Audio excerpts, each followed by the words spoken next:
morning, good afternoon, and good evening, guys, wherever you are in the world. This is GEAUX STROS. I am back today with Game 2 of the Orioles and Astros series in Baltimore at Camden Yards. This is the second series that the Orioles and the Astros have played, and the Astros have just been owning the Orioles so far this year. They swept them at home in Houston, and then they've got the one-game lead here. I have a good feeling about this game too. I've looked closely at the stats of the pitchers. Hunter Brown, of course, is having a phenomenal season. He started off really rough, and after that he has been almost completely lights out. And although I'm not personally familiar with Cade Povich, the starting pitcher for the Baltimore Orioles, I do have the ability to look at his stats, and according to what I've seen, I'm not very impressed. He gives up a ton of hits and walks. He has far more hits and walks than he does innings pitched, and that bodes well for the Astros. His ERA is kind of high. I think he's only got one win out of about 6 or 7 games or something like that. I can't remember. I looked it up yesterday. Just overall, I like the stats. I think it bodes well for the Astros hitting, especially the Astros style of hitting, because he does give up some home runs, but he appears to give up more hits than anything, and that's one thing that the Astros are really good at, is just getting basic hits. I'm trying to get everything situated here so we are ready to go.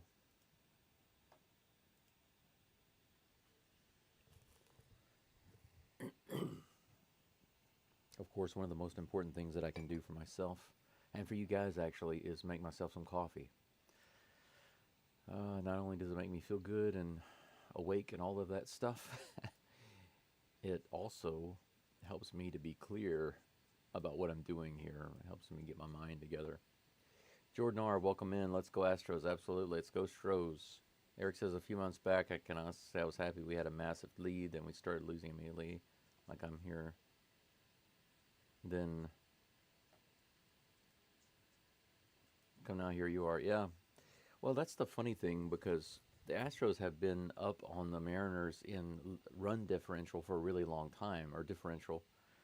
This basically the entire season. I mean, with the exception of maybe the opening part of the season when the Astros were just playing like garbage, but the amount of runs that they were scoring versus what they were giving up to their opponents, they had a plus for a long time, and they've been leading the Mariners in that category for a long, long time. Unfortunately, that didn't mean that the Astros had more wins. So somehow the Mariners, despite having a bad run differential, especially compared to the Astros, they were still in first place. It was very nuts, absolutely nuts. But now, if you look at the stats, the run differential, it finally caught up with both the Astros and the Mariners, and they've switched roles. Astros have moved up, Mariners have moved down. Oh, thank you for saying that, because I did notice that my volume was down when I did a recording yesterday, and so I need to fix that. Thank you, Wargasm, for telling me that. I needed to double check that. Let's see here. I think it's just a matter of correcting my mic, or boosting my mic input. I need to go into my audio properties and change the input.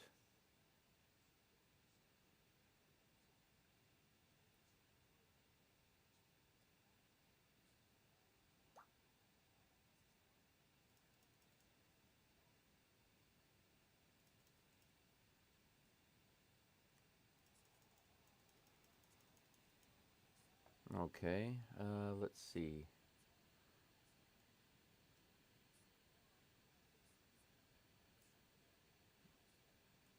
Let's see if that's any better, guys. I can actually double check it myself now that I think about it. I can go to my live stream. I just need to mute the game. I've got the game going in my ear right now. I want to mute that.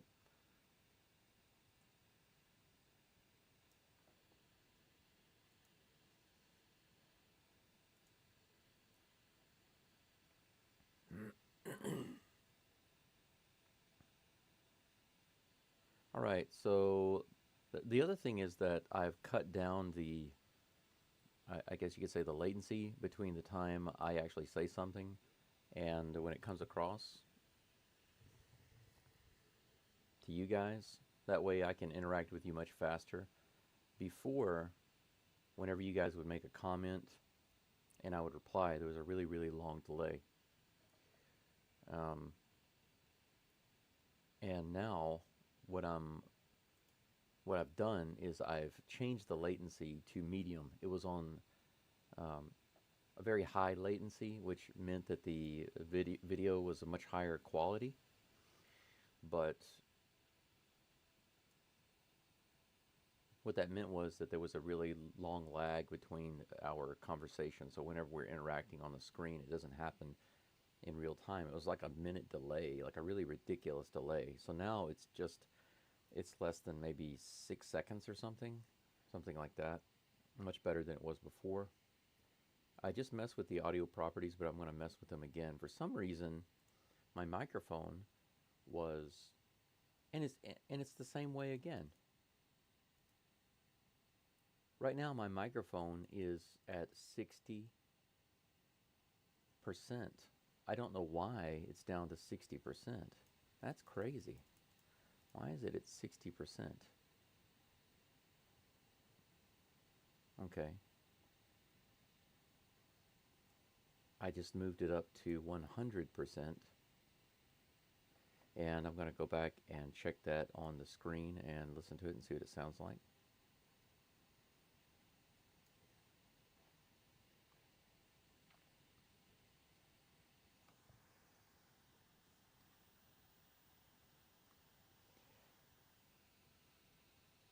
For some reason, it doesn't seem to be saving my settings.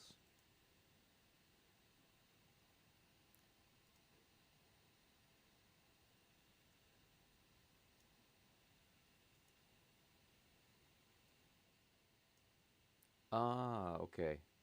I think I've got it. I'm going to go into my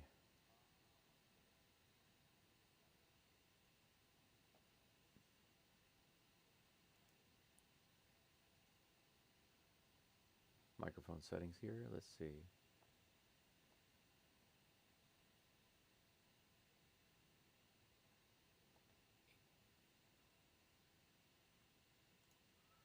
Testing, testing, 1, 2, 3. Testing, testing, 1, 2, 3.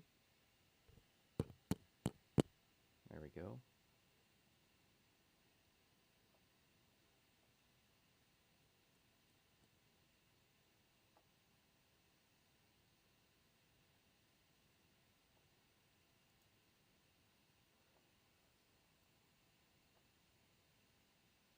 Microphone test.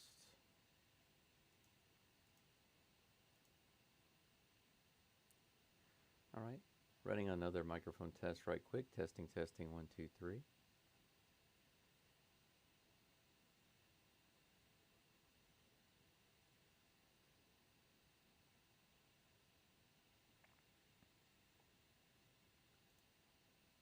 Okay. That's where we're at right now. Can you guys hear me all right? Is this good for you?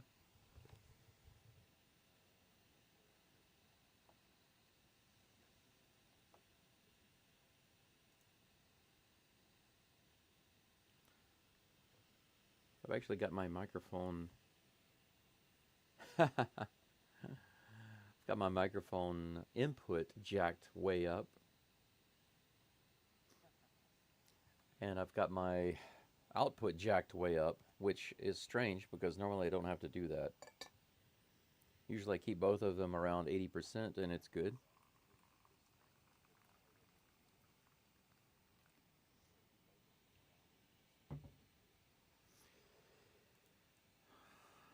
Man, that's got me late starting the game here. The game's already going. Sorry about that, guys. Technical nonsense.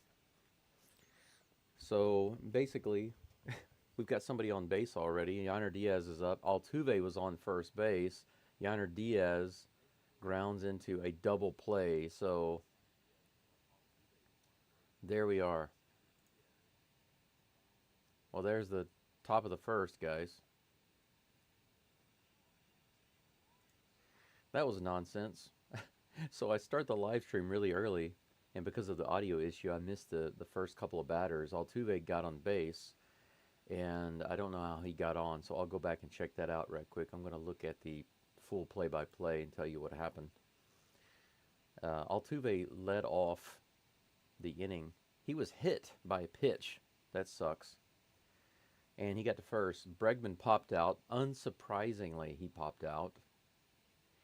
Then, after that, Diaz grounded into a double play, and that ended the inning. So, not much doing there. I don't see Jordan in the top of the lineup, so I'm kind of wondering what's going on there. Let me take a quick look. Okay, Jordan is not in the lineup today. The lineup for the Astros today: Altuve, Bregman, Diaz, followed by Pena, Myers, and Whitcomb. And then Dubon, DeCenzo, and McCormick. Bregman is in the DH spot, batting second. So Whitcomb will be on third base again today. DeCenzo is on first. Diaz is catching. So the Astros looks like they have some backup ready to come in for extra bats or to replace Diaz. They have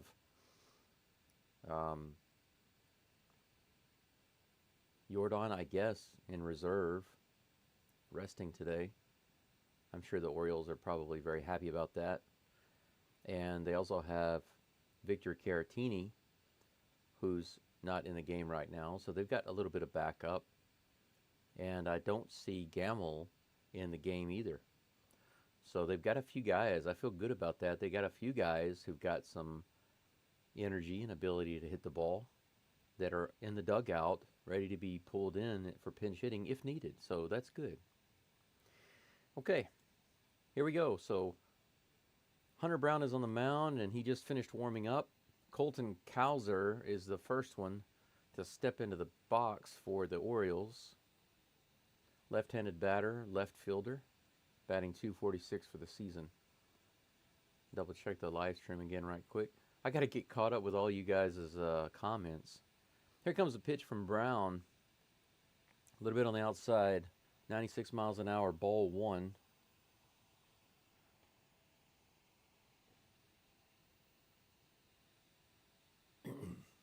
I have a cousin named Colton. Here comes a 1-0 pitch from Hunter Brown. That one's right in the top of the zone, 95 miles an hour, fouled away. Strike one. Even is the count. I'm going to check you guys' comments in the stream in just a second.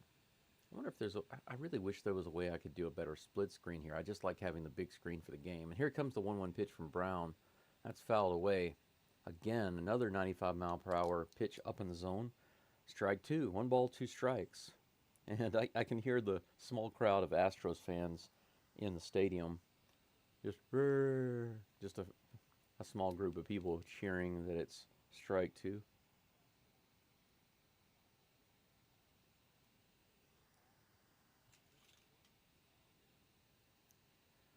One ball, 2 strikes to Colton Cowser. Hunter Brown dealing. Here comes the pitch. Inside. Oh my gosh, how could that not be a strike three? 96 miles an hour, perfectly on the inside corner. Perfect, guys. I mean, perfect on the inside corner. Called a ball. 2-2. Here comes the 2-2 pitch. Curveball tap to Altuve. Gets it, fires over. They get the out at first. So Hunter Brown doesn't get the strikeout like he deserved, but at least they get the out. No damage done, except to Hunter Brown's stats. He deserved that extra strikeout, man. That's why I'm all for the AI umpires. You know, I don't care about tradition. I don't know how you guys feel. Maybe I can put that in the chat as a poll question. That's a good poll question. Here comes the first pitch to Adley Rutschman. That one's high, 94 miles an hour, just out of the zone. Okay, you've all been great for a really long time. Even the year they supposedly cheated, that was a legit World Series win. Thank you very much. I agree. I mean, the Dodgers couldn't win at home. I mean, what about that? 1-0 is the count against Rutschman. Here comes the pitch. He hits that one straight up. Might be playable. It is over at third base. Whitcomb is underneath it, catches it just a few feet from the bag. That'll be out number 2. 7 pitches for Hunter Brown right now. Still can't hear you. Yeah, hopefully I got that fixed. You can let me know, but I believe I can hear it fine when I play it on my live stream. Was that a year they lost? I can't even remember. Eric, thanks for keeping it real. Where he has no problem, buddy. Always trying to keep it real. Not be a troll fan. Oh, Diaz in the 2-spot. Dang, that's crazy. Yeah, it's a weird lineup today. Jordan's not in it. Here comes the first pitch to Gunnar Henderson. That's outside for a ball. 1-0 is the count. It looks like the Orioles are wearing their City Connect uniforms today. Here comes the 1-0 pitch. High in the zone, fouled away, 96 miles an hour, strike 1. 1-1 is the count. Start talking louder like Stephen A. Smith. You guys don't understand. The Astros, they are going all the way. I'd have to talk like that if I want to be Stephen Smith. Just go crazy. Get really loud and angry. Here comes the 1-1 pitch. Ooh, that was nice. 98 miles an hour on the outer corner of the zone. 1 ball, 2 strikes. To old Gunner. Who names their kid Gunner anyway? Here comes a 1-2 pitch right in the middle of the zone. He skies that one out to center field. Myers is underneath it at the warning track. Man, that floated all the way almost to the wall. Look on Hunter Brown's face was like, wow, that one kind of went far out there. Out number 3 though. So 3 up and 3 down for the Astros. We're going to go into the top of the top of the second. Oh, the 3-hole. I don't like that guy who calls Seattle games on YouTube. Man, that sucks.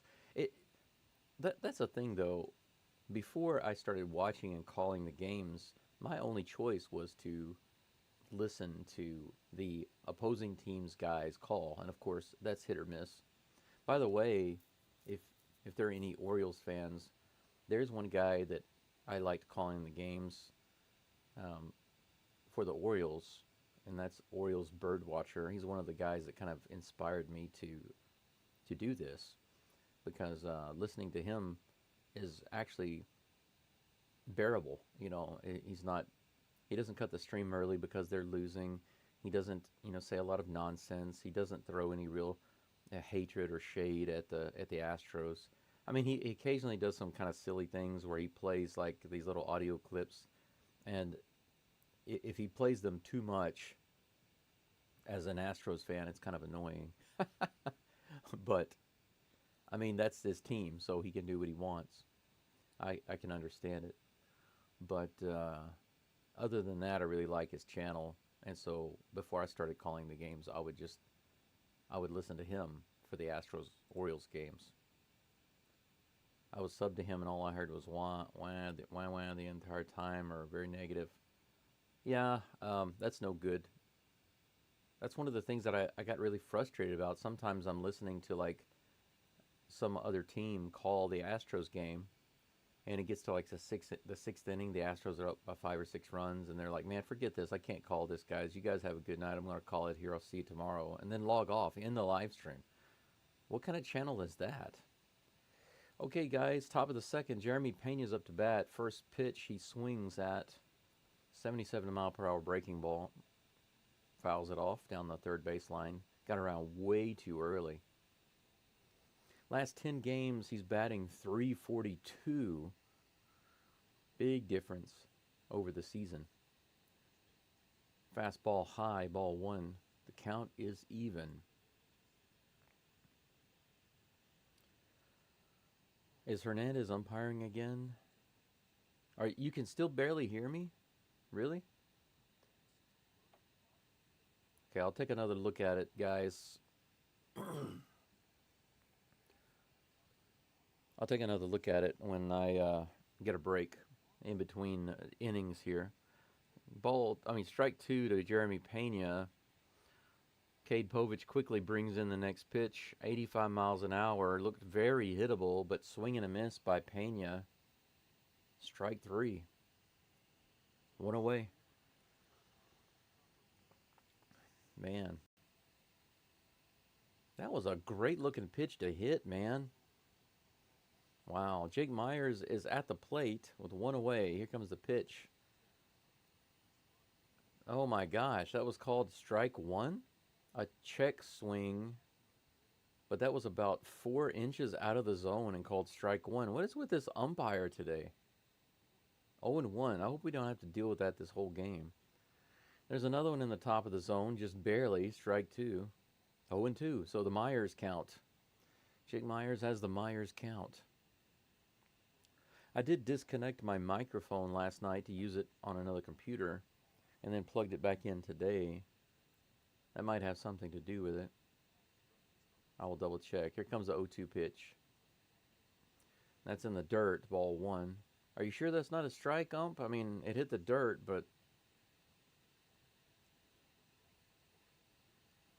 One ball, two strikes, one out. Top of the second. Pitch to Myers. That's almost in the dirt, too. Evens the count, 2-2.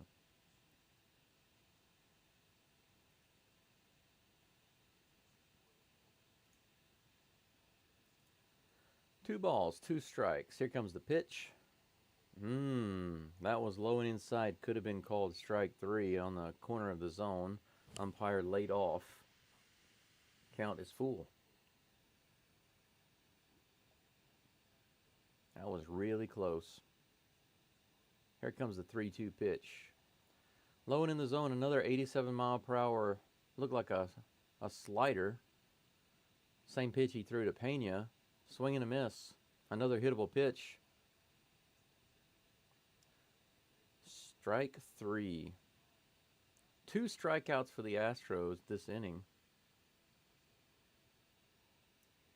That brings up Shea Whitcomb, batting .263 so far with the Astros. First pitch to him is high, ball one. I'm surprised the umpire did not call that one a strike. That's the one that he called strike on Jake Myers. It was out of the zone. Here comes the 1-0 pitch. A little outside, ball two, 2-0.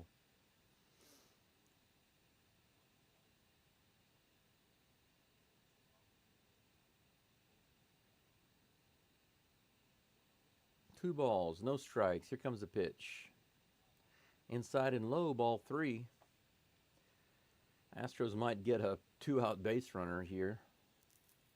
That's when they scored their 4 runs, guys. They had 2 outs yesterday in the 6th inning and scored 4 runs. That was pretty crazy.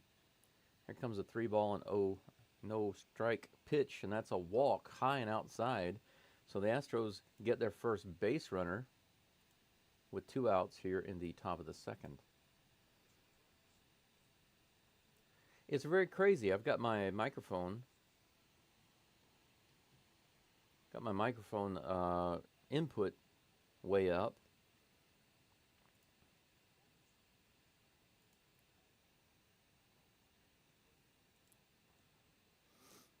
I've got the input and the output way up. It should be fixed, but apparently it's not. First pitch to Dubon is also a ball. That's 5 straight balls from Povich. Dubon batting .249. His average has dropped a lot. Here comes the pitch. Check swing, foul ball, strike one, 1-1.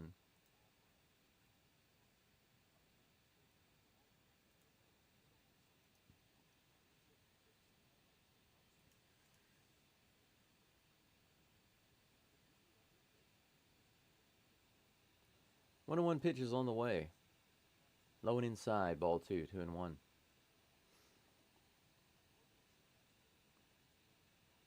That's 6.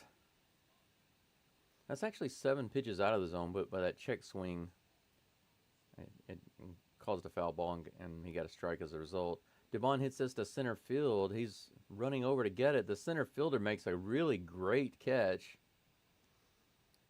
He's able to catch it on the run and then slides into the warning track but he puts Dubon away, robs him of an extra base hit there, and that would have been a run for sure. Very, very close. The Astros very close to getting a run with 2 outs, but come up just a little short. And now I can check my audio again and see what's going on. I'm going to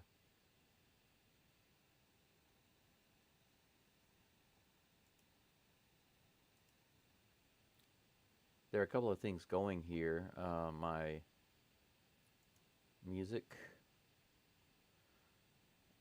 the volume was all the way down, but it was still turned on, so I turned that off. Now I'm going to look at my advanced audio properties and see if I can't move it up. For some reason, the percentages keep changing, and I'm not changing them. I know this is useless information for you guys, but basically in the software program, I can go in, click on the advanced audio properties, and I can change the volume of the microphone, both the input and the output level, and I can do it by decibels or percentage. And it seems that every time I change it and go back in to look at it and double check to see if the settings have saved, they change again without me changing them. So I'm not really sure what's going on. Let's see.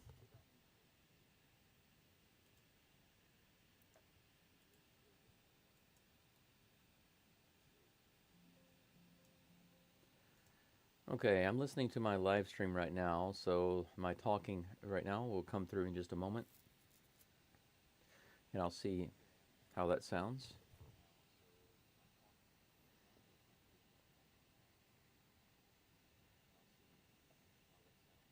I still don't think it's quite loud enough, but I can hear myself fine. If I've got my volume basically up to about 90%.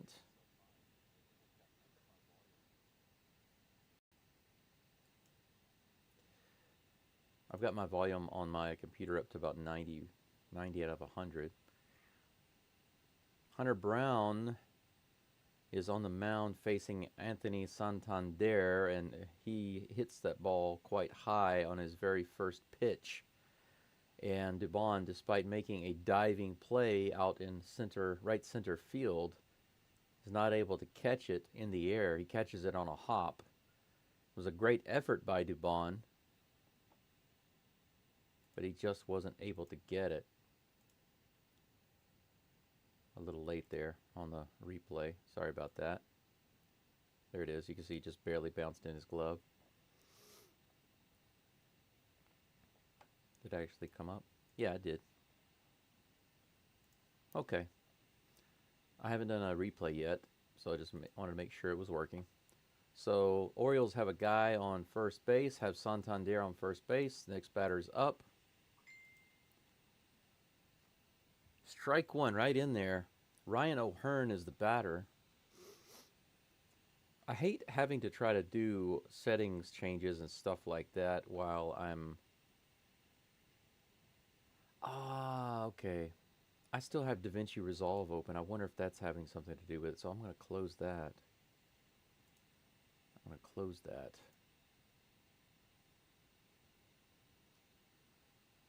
That might be affecting. Prism Lens, Prism Live Studio. Okay. 0-2 is the count against Hearn as he takes another strike. Third pitch, little high, ball one. 1 ball, 2 strikes to Ryan O'Hearn. Santander on first base. No outs here in the bottom of the second. Here comes the next pitch from Brown. High and inside, ball 2. That evens the count. I wonder if that changed my audio any.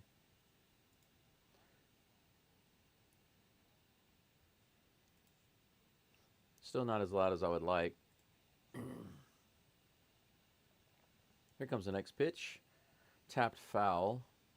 Count remains 2-2. Hmm.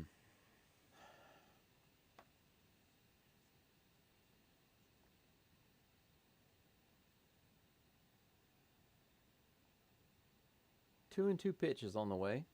This one right off of Hunter Brown. Jeremy Pena goes to first, and he's able to get him at first base. If that ball hadn't bounced off of Hunter Brown, the Astros would have had that. Let's see if I can show you the double play there. Or the almost double play. You got to see the you got to see the throw out to first base. Man, these things happen so quick. That's why I need a real studio setup. I need like 4 screens, man. Seriously. Cedric Mullins is up to bat, batting .226 for the season. 1 out, runner on second. Right in the middle of the zone, 96 miles an hour.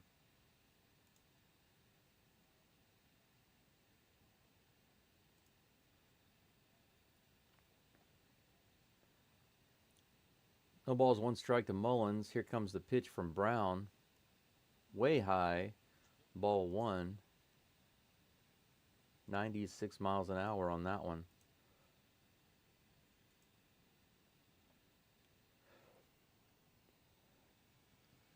One ball, 1 strike. Here comes the pitch. Curve inside. Man, how did that miss? 85 miles an hour right on the inside corner. Another call missed by the ump.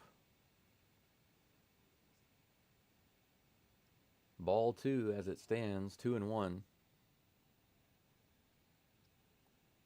A little high. Now, we didn't get that one, but they called that one against Jake Myers. Several inches out of the zone. Ball 3, 3-1, guys. Try bringing the mic closer to your mouth. Well, I can't really do that. If you look, you see my picture on the screen. The mic is literally right here. Right here. It's just a couple inches from my mouth because I'm wearing a headset. It's always close to my mouth. It hasn't been a problem until I disconnected and reconnected my microphone. So that has something to do with it, apparently. That's my guess. Because I haven't changed my settings. My settings have been fine until today. So I'm going to have to figure out what's going on. Maybe disconnect it and reconnect it. Fouled away for strike 2, guys. So that's a full count on Cedric Mullins. I think it probably also has something to do with the fact that I had opened and closed a program that was also using the microphone. Because I had DaVinci Resolve open, I did some editing last night, and I forgot to close it. And my computer said that it was using the microphone, so maybe if I disconnect and reconnect the microphone, but I'll wait until the commercial break. Another full count after that foul ball. Here comes the next pitch. Fouled away again, it looks like. 97 miles an hour, up and away. Full count. If I try fixing these little things like this, these settings issues while the game is going, I'll miss plays. So better to just wait for a second until I get a break. Here comes a 3-2 pitch, right in the zone. Fouled away again, 89 miles an hour. Mullins working really hard to drive up Brown's pitch count. This will be Hunter Brown's 29th pitch. Just 1 out, 1 runner on at second base. Here comes a 3-2 pitch. High and inside, ball 4. He walked him. So the Orioles now have runners on first and second with 1 out.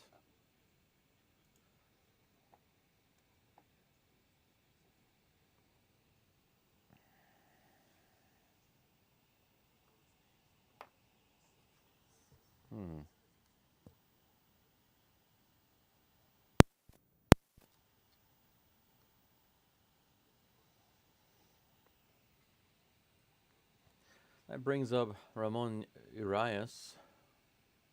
First pitch to him is out of the zone for ball 1, 1-0.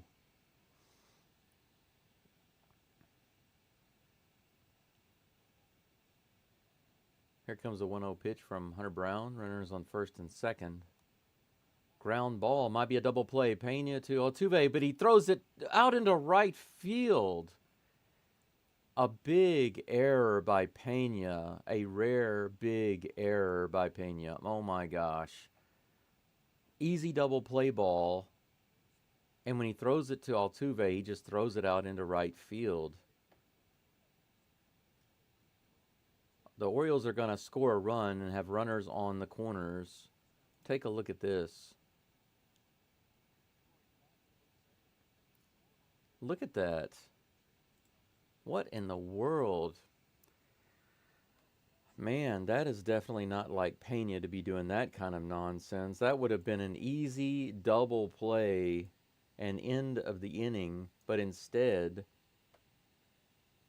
the Orioles score and have runners on the corners thanks to this absolutely terrible throw by Pena.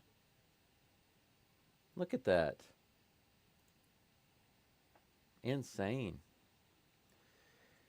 Urias is on first. Jackson Holiday is now up to bat. Takes the first pitch in there for strike one. 0-1 is the count.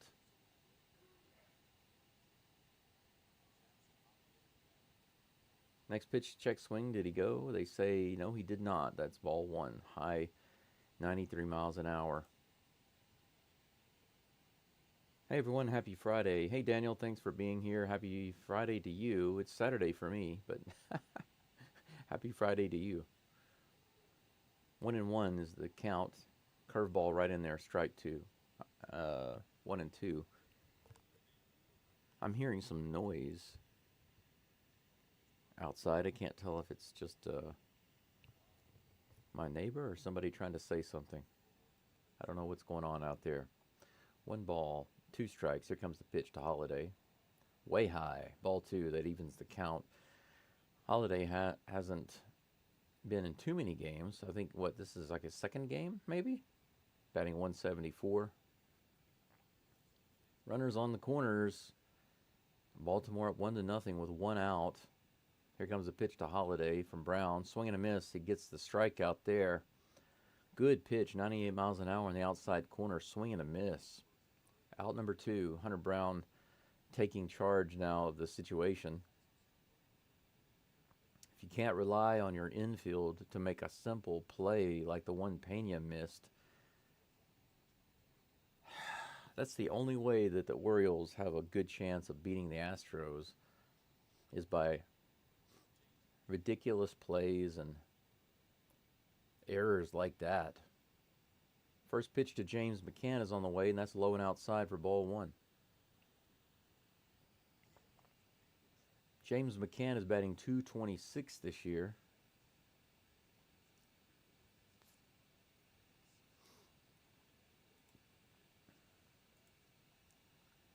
Here comes the 1-0 pitch. That was right in there, 98 miles an hour. Couldn't be more perfect in the zone. 1 ball, 1 strike.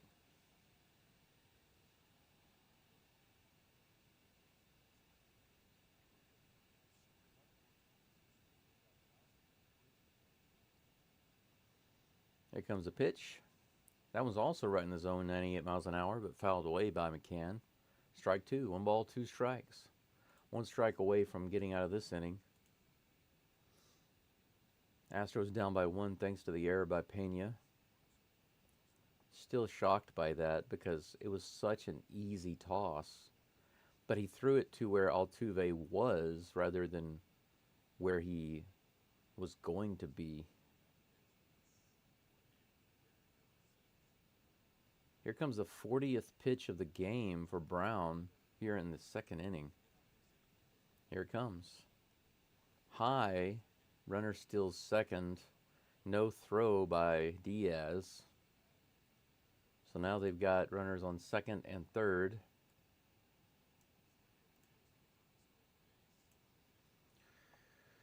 Arias moves to second.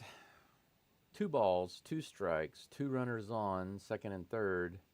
2 outs in the top of the second. Strike 3, swing and a miss, 98 miles an hour up in the zone. Brown gets the out, and that will be it. But the Orioles do come away with one on Jeremy Pena's silly error on that missed throw that went out into right field. Now I will take another look at my microphone audio and see what's going on. Let me remove the base runners while I'm thinking about it. That's a priority because I don't want to keep forgetting that. All right, here we go.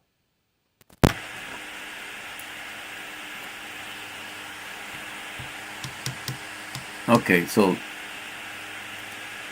right now my audio device is the webcam, and I'm going to see what that sounds like. My audio device is the webcam, and I'm going to see what that sounds like. So you see that the webcam audio is a little louder, but it's not nice to listen to. And you hear the echo there? Sorry about that. It's very staticky, very loud, and all that sort of thing. So I plug in my microphone. I've got my microphone plugged in again.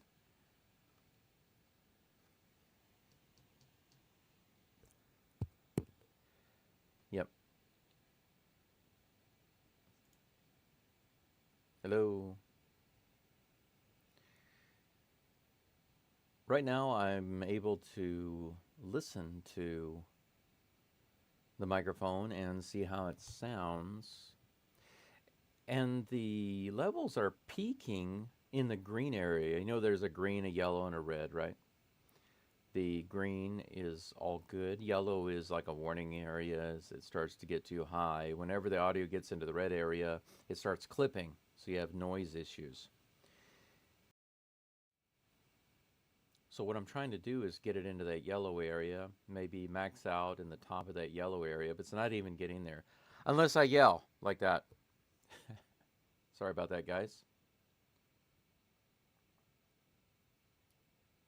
Gonna have to go in the settings again and take a look and see what's going on.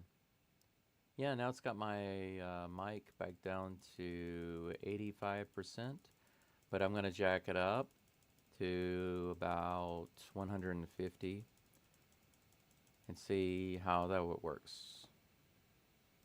Okay, right now I've got it where it's clipping into the yellow area. Hopefully that's a little bit better. Back to the game, guys. Zach DeCenzo's up to bat. He's already got 2 balls and 1 strike on him, and that will be strike 2. So while I'm messing with audio settings, DeCenzo comes up to bat, and he's already got a 2-2 count. But hopefully I've got the audio situation a little better for you guys. Check swing. Count remains 2-2 on DeCenzo.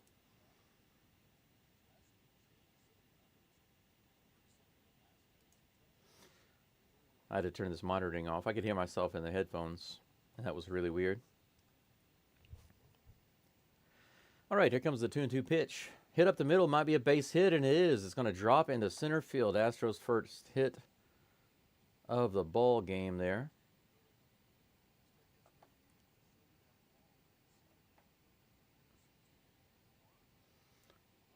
They're not showing any replay on that right now, so I'm going to take this opportunity to put my base runner on. So Zach DeCenzo, lead-off hit on first base.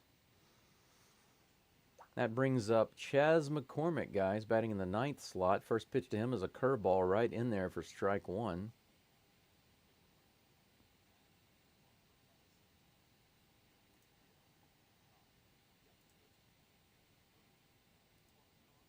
Second pitch to McCormick, swing and a miss. Another curveball right in the zone. So the first one he takes for a strike. The second one he swings at and can't connect. So he's got the Myers count on him right now, 0-2.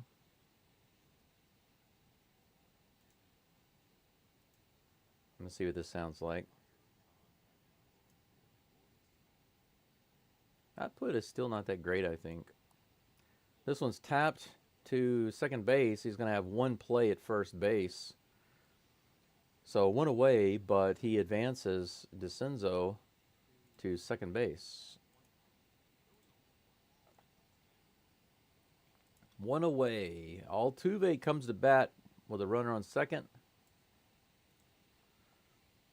The crowd boos Altuve again because they're losers. My hero. And just for him, I will put my hat on. It's been warm in here. I haven't got my fan on yet, but strike one, 76 miles an hour. Another curveball in the zone. Get my old raggedy Astros hat on. I got my shirt on. Come on. Pull some of that 2017 energy, Altuve. He hits it out to right field. That's all the way to the wall. That might be it gone. And it is. It's a home run for Altuve, guys. It's a home run for Altuve. 2-run shot.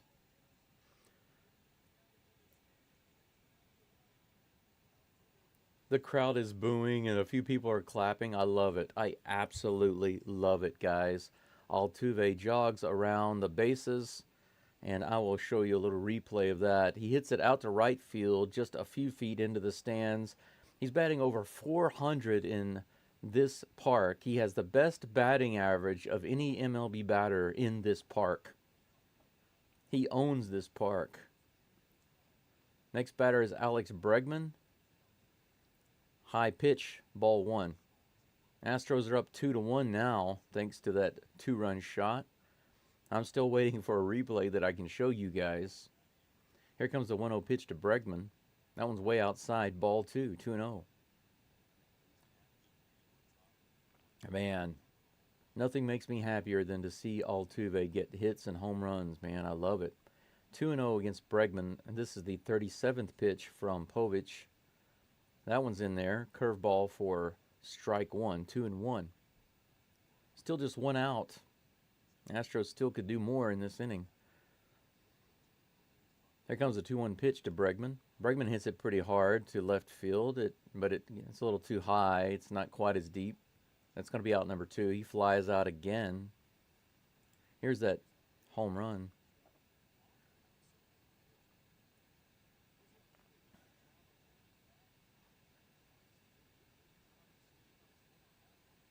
He hit that one. You can see just barely out over Santander, you see? Nice. Just enough. That brings up Yainer Diaz. That one's outside, ball one. 17 homers now for Altuve.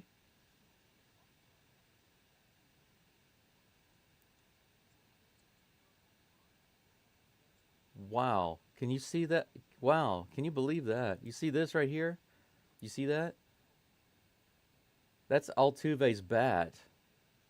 Altuve went to the stands and gave his bat to a kid in the crowd. Can you believe that? And Yainer Diaz, right on cue, gets a hit to left field. A 2-out single by Diaz. He's now on first base. Oh, I still had a runner on second. There we go.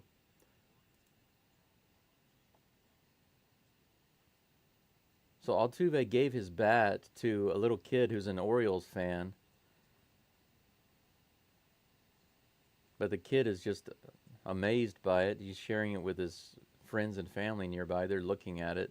Man, I'd love to have an Altuve bat. That'd be awesome.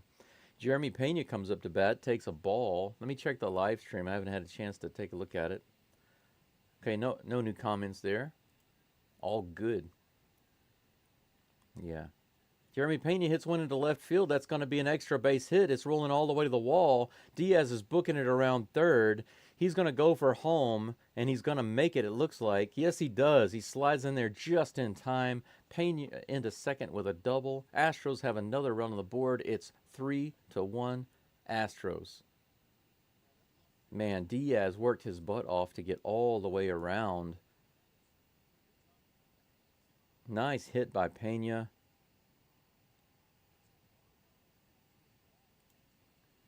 And then Diaz worked his butt off to get all the way around. Barely beating that throw, just barely. Man, the Astros are really working hard right now. Orioles coach coming out onto the mound to have a little chit-chat with Povich. Once again, the Astros scoring runs with 2 outs. 3-0, guys.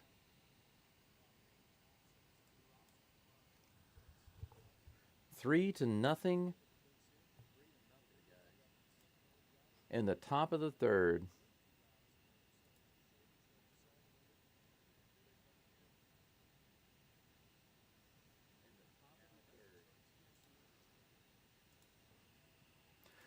Looks like there's going to be a short break. Oh, just a few seconds long. Thought there was going to be a longer break. Runner on second, Pena on second. Here comes the first pitch to Myers. Curveball in there for strike one. Myers trying to get the Myers count again. Got speed on second. We could score another run. That one's a little outside. Another curveball. Ball one. 1-1.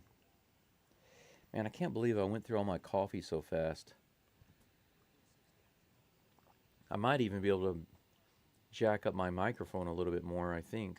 Here comes the next pitch to Myers. Myers hits a base hit into left. Pena is going to be around third. He's going to try. Is he going to make it? Yes, he is. He's barely in there, guys. Can you believe it? Wow. Jeremy Pena puts on the turbo mode, guys, and books it from second base all the way to home to score the 4th run for the Astros on that single by Jake Myers to left field. Barely beats the throw, similar to Diaz. Man. 4-1 Astros. Jake Myers on first base. Whitcomb comes up. Fouls the first one away. That'll be strike one. Man, I was right about this game. I told you guys in the video I did last night and posted and earlier before this game started that the Astros could be getting hits in this game, and they've been doing it. 4-1. Here comes the next pitch to Whitcomb. Fouled away, strike two. Chat's kind of quiet right now, but there's a lot of action going on in this game. Pena just barely getting in there. That was awesome. 0-2 is the count against Whitcomb. Here comes the pitch from Povich.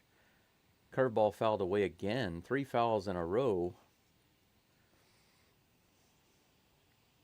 I wonder if I can get a third ultra weak cup of coffee from these coffee grounds. I need to heat up my water again in the kitchen. No balls, 2 strikes to Shea Whitcomb. Jake Myers on first, 2 outs. Here's the pitch. That's pitch number 50. This one looks like it's going to be catchable in the foul area on the first base side, and it is. First baseman puts it away for the 3rd out. But the Astros come away with 4 runs that inning, thanks to Altuve's leading off the scoring with that 2-run homer, and then a double and a single by Pena, followed by Myers, scoring 2 more runs. The Astros working their butts off that inning and actually showing that they want to win the game. Absolutely amazing. And I'm going to look at the audio again right quick.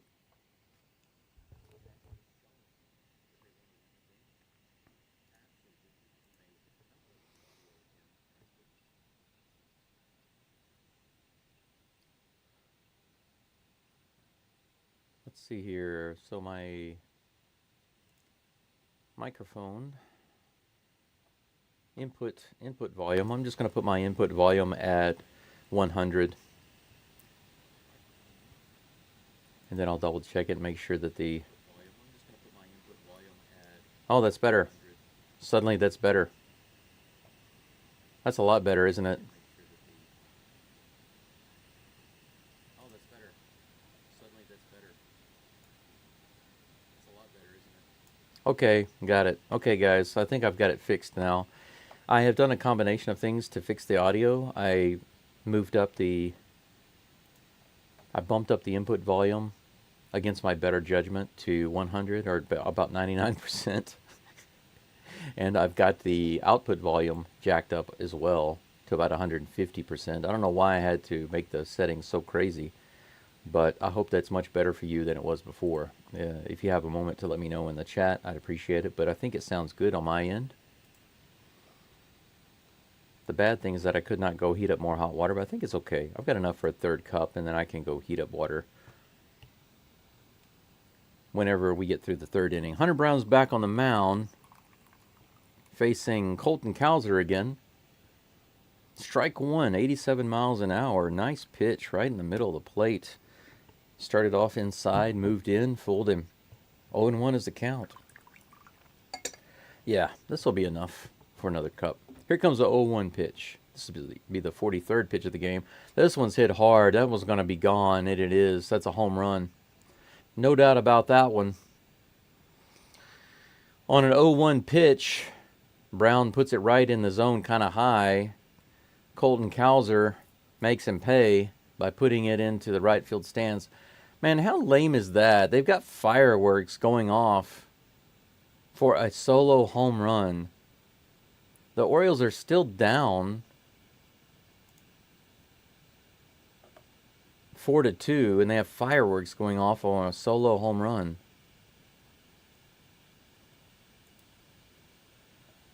I don't think I've ever seen people at a stadium set off fireworks on a solo home run in the third inning, and they're still down by 2 runs. I don't get that. Am I missing something here? First pitch is high and inside to Adley Rutschman. Almost takes his head off. Ball 1. Brown quickly comes in with the second pitch. That one's low, just out of the zone, 96 miles an hour. Ball 2, 2-0. Volume good. Thank you, Wargasm. I appreciate you. And thank you for letting me know in the beginning, because I suspected that the volume was down. Just couldn't figure out why. Next pitch, right in there. Bottom part of the zone, fouled off sharply by Rutschman. Very hardly hit. Hit hard, rather. Right down the first baseline. That'll be strike 1. 2-1 is the count. Here comes the 2-1 pitch. Way outside. Diaz is like, calm down. 3 balls, 1 strike. No outs. Astros lead 4-2. Here comes the pitch. Right in the zone. That was hit hard. Man, that was... Yeah, that's all the way to the wall. That landed right just barely. Wait a second. Are they saying it's foul? Man, I thought that was fair. Let's take a look at the replay. I'm sure they're going to show the replay here. Apparently it was foul. The crowd is booing. They're going to take another look at it, but let's see.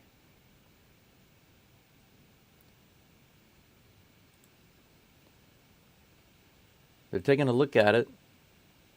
Oh, it was fouled. Okay. Wow. Man, from one angle it looked fair. From the other angle. See, from that angle it looked fair. But, oh, it was foul. Okay, they played in slow motion. Okay, good. Whew. Strike 2. 3 balls and 2 strikes. Here comes a pitch. This one's hit high and to the left side, but that's going out of play, looks like. Count remains full, 3-2. Adley Rutschman has hit the ball really hard a couple of times down that line. Brown needs to watch his ball placement a little better on this guy. Here comes the 50th pitch of the game on this 3-2 count for Hunter Brown. That was outside, ball 4. He walked him. Oh, I've already got a runner on first still. Whoops, my bad. Now there's 1 runner on with no outs. Brown has already given up a solo home run this inning. Thanks to the error by Jeremy Pena, the Orioles got 1 run in the second. And now, thanks to the solo home run given up by Brown, the Orioles now have 2 runs.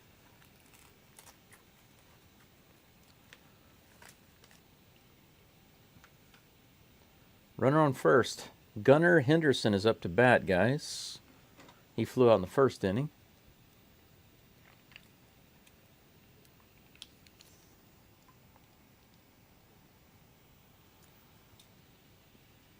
Here's the first pitch from Brown. Henderson takes that one. He didn't really like it. It was a little low, but the umpire called it a strike. Well, it's nice to see it kind of going a little both ways right now. Bad calls on both sides of the ball. 0-1 is the count. Here comes the second pitch from Brown. Tapped foul. 96 miles an hour on the outside corner. Count is 0-2. This is the Myers count. Gunnar Henderson has the Myers count right now. For those listening right now, I got about 10 people or so listening. Thank you for being here. I really appreciate you joining. I would appreciate the like if you have a moment. Next pitch to Hunter Henderson is to Altuve. He goes to Pena. Pena over to first. Did they get it? They say he's safe. He was off the bag. They say that DeCenzo was off the bag. Not quite sure. Espada is seeing if he wants to take a look at it or not. They might want to challenge this.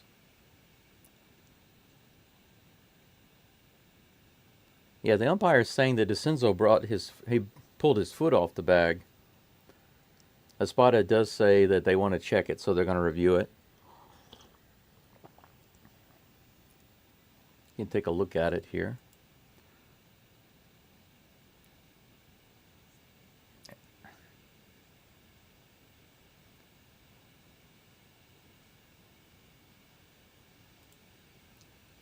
Umpire says that DeCenzo's foot came off, and that's what they're challenging right now. There's no question about the runner at second base, so Altuve scooped it up, and unlike Pena, he was able to make the throw to second. Pena made a good throw to first. DeCenzo stretched for the throw, but they're saying that his foot came off. The umpire at first base did, and now they're challenging it. But the problem is there has to be definitive proof to overturn it. Is there? We'll see. Take another look at it now. You see that? His foot was off right there. They might not be able to overturn this. It looks like it's going to stand. He'll be safe.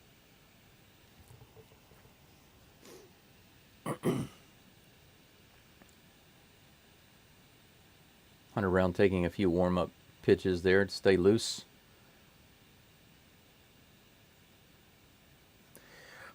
It's kind of unfortunate because it looks to me like DeCenzo made an error. Call stands on the field. He's safe. It's going to be one out, one runner on first. DeCenzo essentially made an error there by pulling his foot off the base, but they do not give him an error. So the only error of the game so far that stands is the Pena error, the throwing error from last inning. Anthony Santander is 1 for 1. He comes to the plate. He had a single in the second, and he was able to score. Here comes the first pitch to him, right in the middle. That's popped up on the third base side. Whitcomb's way over. Does he have a chance to get it? No, it's just barely a few feet into the stands. Why didn't he climb into the stands? He could have gone into the stands, caught the ball, shared some nachos with a fan. It could have been a special moment. Bregman would have done it. Let's be honest, Bregman would have done it. 0-1 is the count against Santander. Runner on first. One out. Here comes the pitch from Brown. Ooh, high strike check. That should be a swing for sure. Third base umpire says for sure he went around, and he's right about that. It was obvious. Strike 2. 0-2. Santander with the Myers count.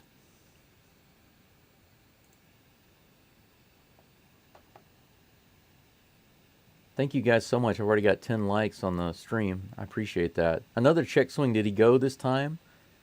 Says no. Probably the right call. Didn't look like he went all the way around. That'll be ball 1. High and outside on that pitch. Hunter Brown working hard to get this strikeout. He's got Santander nervous, looks like. This might be an inside pitch. Ooh, 97 in the upper part of the zone, swing and a miss. Santander just could not figure out Brown that time. He got the hit last inning, but this inning he just got owned by Brown. Swish. How do you like that? Man, I could feel that from here. I might not need to turn my fan on with swings like that. Ryan O'Hearn is up. First pitch to him is another fastball up in the zone. Fouled back for strike one. 2 outs, runner on first. I would feel so happy for the Astros to get out of this inning. Brown has gotten a couple of boo-boos thanks to his defense. Here's the 0-1 pitch. Swing and a miss. Wow, 98 miles an hour. Foul tip into the glove of Diaz. That's strike two. Ryan O'Hearn now has the Myers count on him.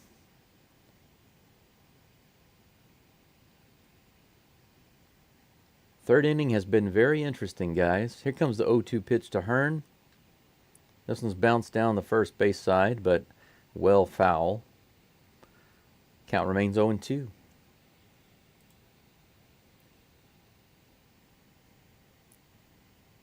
If you guys are interested in hearing more Astros games, I can't always do them during the weekdays because of my school, but whenever I can, I will definitely be here to do the games, weekends, and early games, or afternoon games.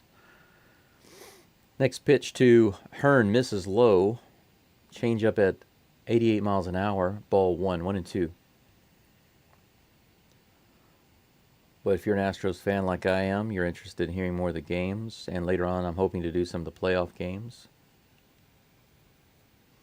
Hunter Brown makes a lazy throw over to first base. Henderson is back easily. The crowd goes boo.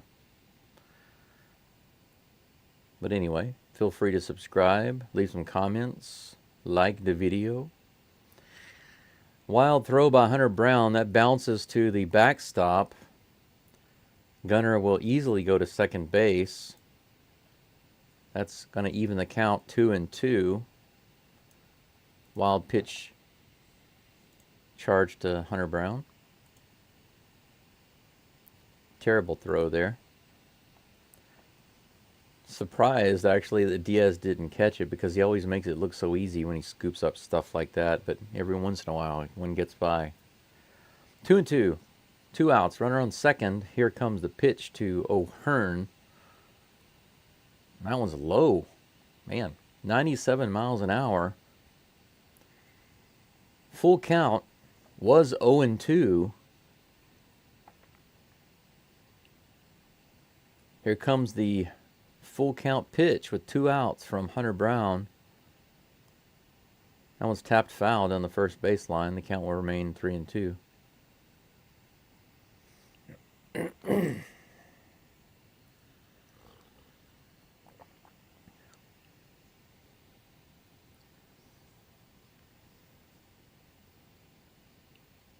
Three balls, 2 strikes. Here comes the pitch to O'Hearn. Brown trying for the strikeout here.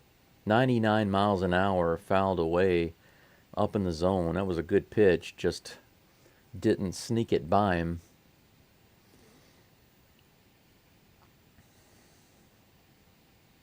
We're going to have another full count pitch, but Brown wants to change the ball. He gets a new ball.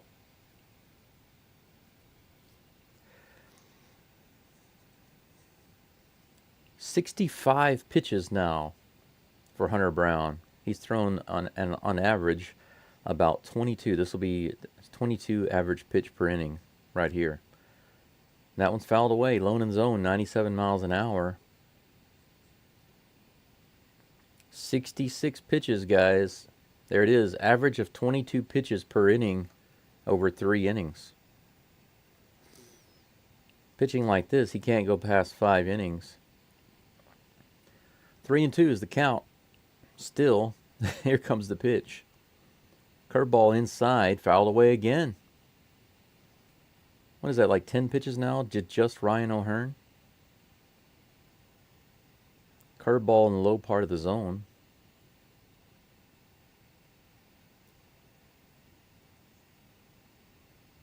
Yep, that's right. It's at 10 pitches right now. This next pitch by Brown will be his 11th pitch to O'Hearn. Last batter was 10 pitches. Here comes the delivery from Brown. Ground ball to Altuve, who backhands it, fires over to first base. He's got it, no problem. Excellent play by Altuve. So thankfully, the Astros come away with giving up just the one run from the solo shot. Finally, they get out of the inning. Hunter Brown is knocking at the door of 70 pitches already in just 3 innings. That's pretty crazy. Take a look. See, we've got the Lion. I'm late. Hey, better late than never, man. It's not too bad. We just finished the 3rd inning. Astros are up 4-2. Jose Altuve had a 2-run shot just to kind of get you caught up. He had a 2-run homer to right field, just about 5 feet maybe over the wall. And then there was a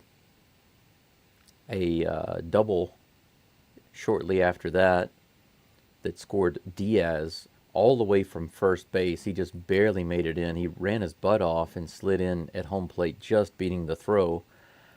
And then Pena was on second base. He's the one who hit the double.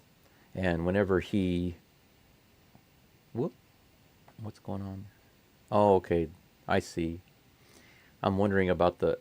I see the highlights on my screen. I'm like, how's that happening? I realize there's a really long delay on what I'm seeing and what I'm saying. But the other run was from a single by Jake Myers that scored Pena. He ran his butt off all the way from second base to barely beat the throw again to give the Astros the 4-1 lead. But then there was a solo home run in the next, in the bottom of the 3rd by the Orioles to bring them back within 2 runs. So it's 4-2 right now. That's where it stands. So the little bit of an update for you. And I need to clear the base paths. The Astros coming up to bat here in the top of the 4th are as follows. Mauricio Dubon, who's in the box right now, followed by Zach DeCenzo and Chas McCormick. The first pitch is a good couple of inches up out of the zone and a little outside, but called strike 1 by the umpire. He seems to like calling these high pitches strikes. Next pitch is in the zone, curveball, and hits straight up by Dubon. Catcher's over to get it, no problem. Just a simple little fly ball there, out number 1.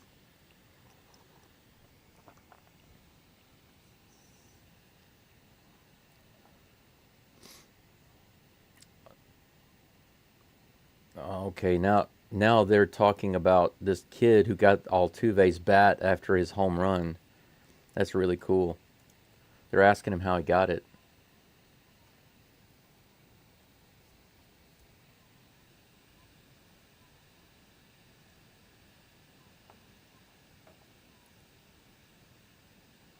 Wow, that's amazing. This little kid, they're talking to him right now. I was quiet because I was listening to what the kid was saying. He said he was yelling at Altuve when he was on deck, and he said, if you hit a home run, can I have your bat? And after Altuve hit the home run, he went and found the kid and gave him his bat. Can you believe that? I mean, how awesome is that? Just makes me love Altuve even more. Bregman is up. He's got 2 strikes. That one's a ball. Sorry for not calling the pitch, calling the at-bat there. Wow. So he's in Baltimore and he's a fan there, but he loves Altuve. He says it's his favorite player. That's amazing. Bregman hits it out to right field, just barely foul. That would have been off the wall or possibly even a home run. Count remains 1-2.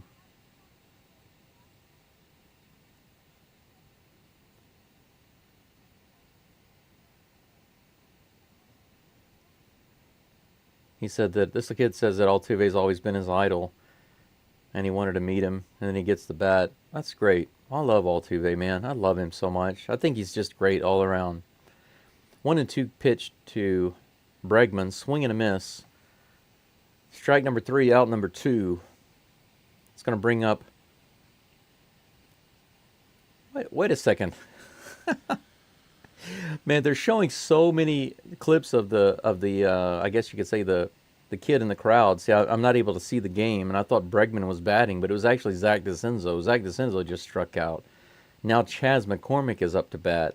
So Dubon and McCormick, or rather DeCenzo, go down, and McCormick is up. First pitch to him is curveball outside, ball 1. Man, when they're showing all this stuff on the screen and I can't hear what's going on in the game, I can't call it. Second pitch on the inside corner, strike one. Low and inside, but ump liked it. 1-1. Yeah, man, DeLine, I love that too, man. I love Altuve. I think he's a great guy on and off the field. Next pitch is a little high and outside, ball two. Surprised he didn't call that one a strike since he likes that ball way up there.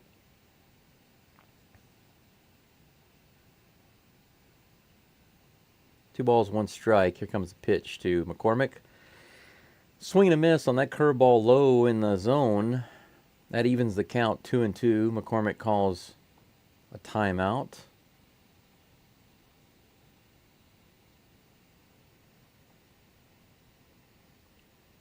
It's pretty cool that they get the sports reporter over there so fast to talk to him and find out what happened. That was neat.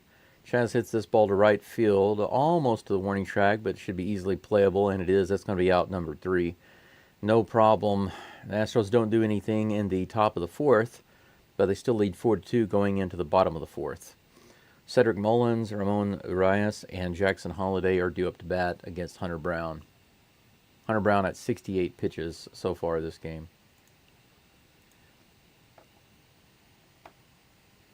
Wow, that's very cool. Man, I love me some Altuve. There's a reason why he's my hero. You know, it's easy to like guys like Aaron Judge. Aaron Judge is a really big guy. He's 6'7". He's a monster. You know, it makes sense that he can hit the ball hard. And I'm not saying that the only reason he's a good player is because he's big. It's just that there are certain things that are easier for big, strong guys. Altuve, of course, beats Judge in other areas. He's faster than Judge. Not that Judge is slow. Judge is a fast guy, but Altuve's faster, and he's a scrapper. He reminds me of Naruto, you know, in anime, if you've ever watched Naruto. He has talent and ability, but he's always he always works hard. So you take somebody like Sasuke from anime, you know, from the Naruto anime, and he's considered like a natural genius. He just naturally has talent. He's from a family that has talent and all this other kind of stuff. You could easily compare him to a big guy like Aaron Judge. Just walks in with some size and strength advantages that Altuve doesn't have.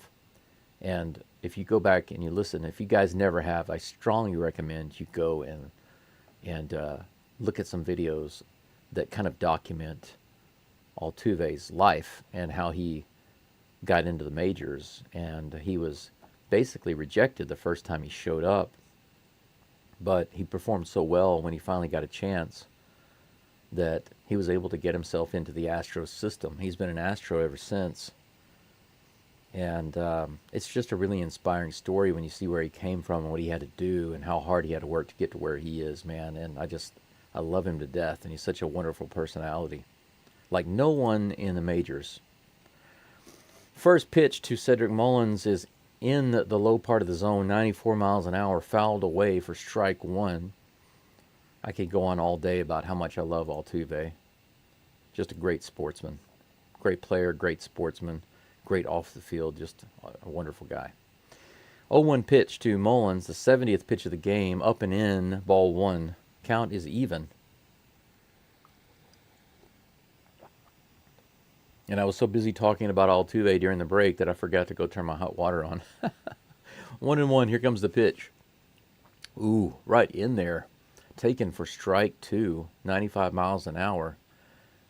That was a beautiful pitch. 1 ball, 2 strikes to Cedric Mullins. Hunter Brown bringing in the pain right now. Right in the low part of the zone, strike three. Rung him up. And rung him up he should. The ump has missed that call a couple of times, but he got it right this time. It nicked the bottom of the zone. Mullins complains a little bit to the umpire, but there's no use in doing that. You can go have a seat, sir. Enjoy your short rest on the bench until the top of the 5th. 1 away. Jackson Holliday, or rather Ramon Urias, is up. Holliday's on deck. First pitch is in there for strike one. Hunter Brown dealing like a gunslinger right now, throwing those strikes in there. 0-1 against Urias. Next pitch, high and inside, 96 miles an hour, ball 1. The count is even. What can Brown do for you? Strike out the side is what I think. 1-1, here comes the pitch. This one's hit high. Looks like Pena's going to call off DeCenzo, or Whitcomb rather. Takes it in, no problem. Good job, Pena.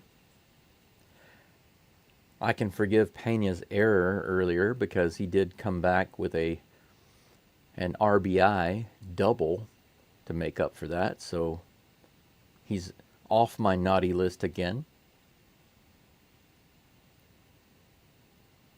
2 outs here in the bottom of the 4th.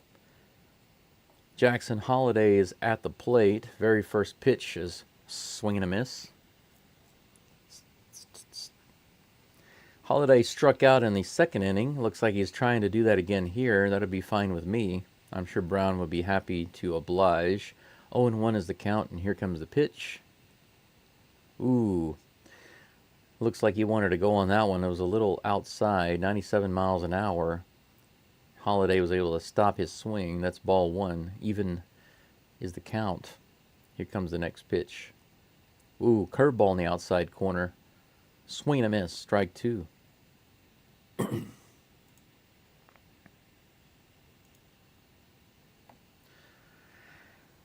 This will be the 79th pitch for Hunter Brown. If he can get him right here on a strikeout, it would be a nice inning, a low count inning, because he's been really high over the first few innings.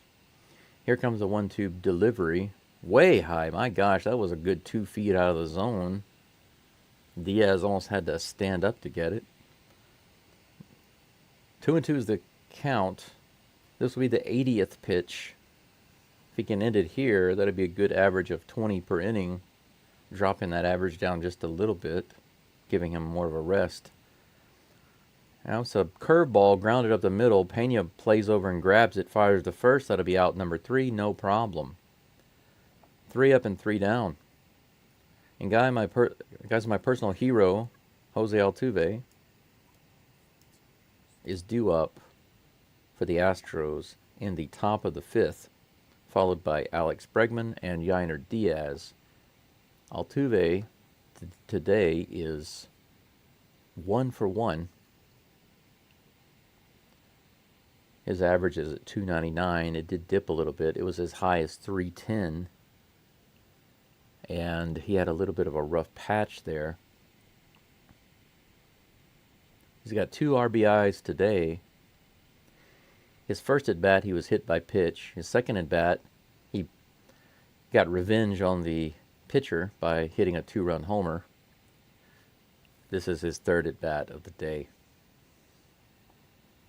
They're showing highlights of Rafael Devers. The guy looks like a typical couch potato dad with a big wad of chew in his mouth.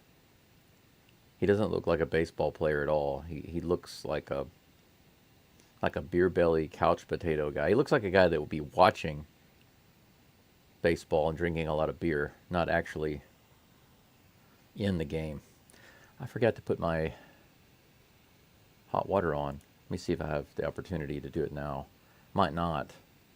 I don't want to miss Altuve's at bat. All I got to do is go plug it in. Yeah, they're back. We're already back. Top of the 5th, guys. Astros up 4-2. 5 hits for the Stros, 2 for the Orioles. 1 error by Pena with the Astros. No errors for the Orioles. It's debatable whether or not DeCenzo has an error at first base. They did not give him an error, but he pulled his foot off and ruined a potential double play.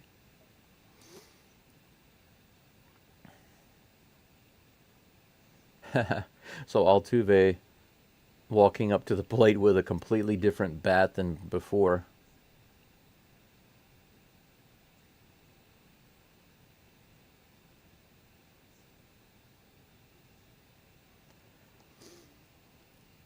Cade Povich back on the rubber, about to deliver the first pitch to Altuve, and they're showing the kids in the crowd cheering for Altuve. Here's the pitch. Curveball outside corner, strike one. It's funny now because I think that kid originally was wearing an Orioles hat. Now he's not wearing an Orioles hat. That's pretty funny. Here comes the next pitch, Altuve. Swing and a miss. Curveball low, 82 miles an hour. The bottom kind of fell out of that one. He's got the Myers count on him, but Altuve has the power to overcome that. No balls, 2 strikes. Here comes a pitch. Tapped to the third base line. Looks like that's going to be a base hit, and it is. There is absolutely no play there. And everybody's cheering. The kids are cheering. Everybody's loving it. Altuve's smiling about that. Altuve's 2 for 2 today. He moves up over 300 with that one. Right down the line. Just a little tap. No play, no throw. There's no way that he's going to be able to get him at first base. So Altuve moves to first. Leadoff runner for the Astros. And I will put him on first base there. Alex Bregman comes up to bat. 2 flyouts today for Bregman. First pitch to him is a ball. Here comes the second pitch. He pops it straight up again. Is it going to be in play? Just barely. It lands on top of the dugout, on top of the Orioles dugout. He got lucky there. What is it with Bregman and flying out and fouling out?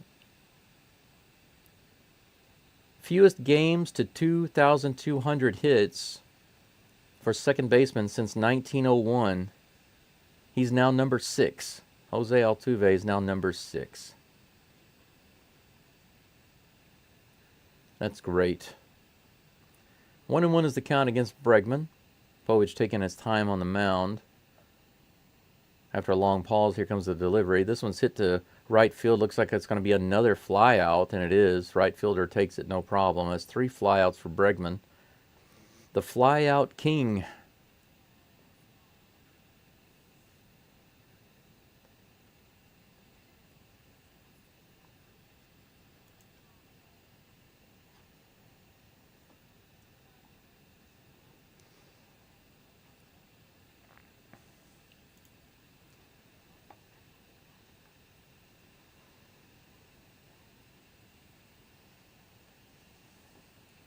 Yainer Diaz is up at the plate now. First pitch to him is high, 92 miles an hour. Swing and miss.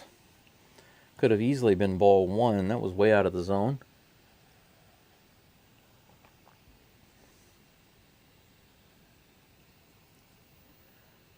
Oh, 1 pitch to Diaz, the 70th pitch of the game for Povich. Fouled away for strike 2. He's got the Myers count.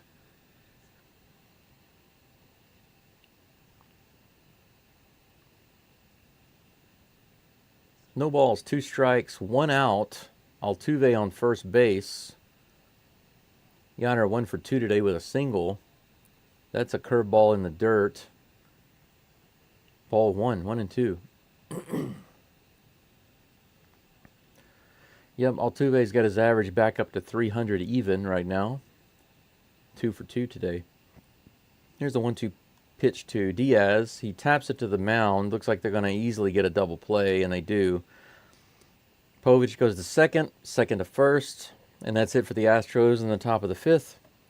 We're going to go into the bottom of the 5th, halfway through this game with the Astros up 4-2 over the Orioles, and I'm going to hop up right quick and go in there and turn on my hot water to heat up some more for some more coffee. I'll be right back, guys. Thank you for joining me at GEAUX Stros. The game is on break.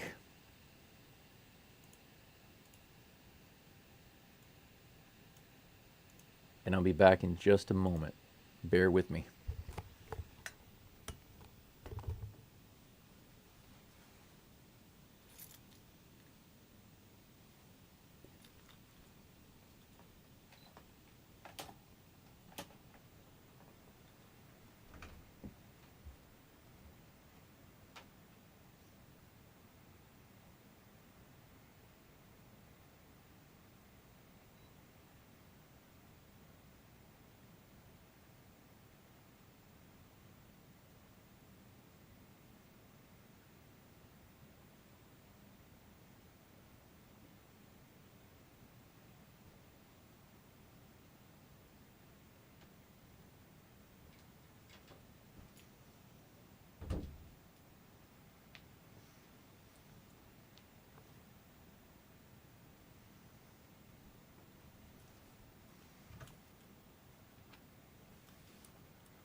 All right, we are back. I am just in time too. We are just coming back from the break. Hunter Brown is back on the mound. Oh my gosh, man, they're running out of ideas, aren't they, for giving out stuff at the stadium? They've got an Astros dog calendar. Astros players sitting with dogs. A calendar with the Astros players and their dogs. Really? Man, who comes up with these things? Brown has got the sweat going on. Seems pretty humid at Minute Maid Park. James McCann will lead off the batting for the Orioles, followed by Colton Cowser and Adley Rutschman. They were talking earlier about Rutschman, who is the catcher for the Orioles, getting a lot of attention for being a switch hitter in his performance, but Diaz is doing much better than he is. First pitch to McCann is fouled away, 94 miles an hour for strike one. In average and hits and RBIs and OPS and all of that, Yainer Diaz is doing better than Rutschman, so why is he getting more attention just because he's a switch hitter? I don't get it. This one's hit to Altuve, scoops it up, fires over to first, no problem. Out number one. Good job, simple routine play.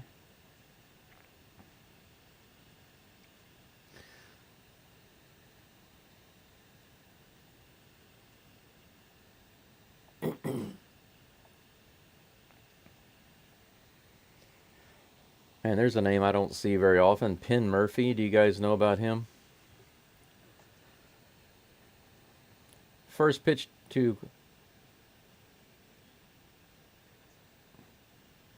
Rutschman, I believe, is in there for strike one. I don't believe they've updated the batter on the screen yet. Next pitch is on the way. Outside, ball one, 96 miles an hour, misses the zone by almost a foot. Counts even 1-1. They have an injury update, guys, on Ryan Presley and a couple of other guys, but Presley is scheduled to throw a bullpen tomorrow. They're still not sure about when Bregman will come back on third. Fouled away, 96 miles an hour for strike two, 1-2.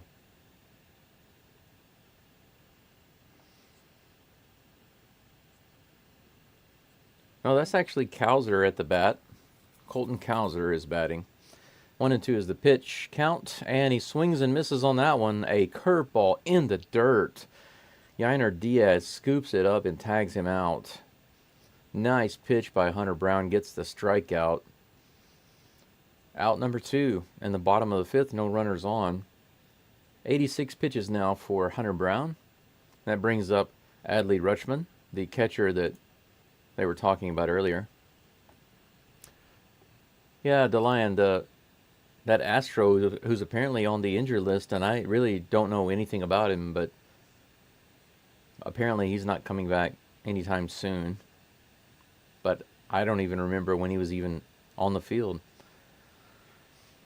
Rutschman fouls off the second pitch for strike two. The first one was in there, so while I was looking at the stats, I missed the first pitch. He calls timeout. 2 outs, 2 strikes, no balls to Adley Rutschman. Brown trying to get out of this inning quickly also. This will be his 89th pitch of the game. Here it comes right now. Hit up the middle, but caught by Pena. Excellent line drive catch by Pena to end the inning. 89 pitches for Hunter Brown. So Hunter Brown completes 5 innings. He is at 89 pitches. If Hunter Brown has about 105 pitches in him, if he's feeling good, then he might be able to get through the 6th inning. But it's a question of whether or not, it's a big question of whether or not he will be back out on the mound and whether or not he'll be able to do that. He's knocking at the door 90 pitches right now, but we will see. I'm interested to see if we're going to see Povich come back out. He has given up 4 runs, and I don't believe that it would be wise for the Orioles to keep him in, but I kind of hope they do because I think the Astros can hit him again. But he's up to 72 pitches. We will see. Let's see what we got going on here with other scores in the league. I want to see what else is going on.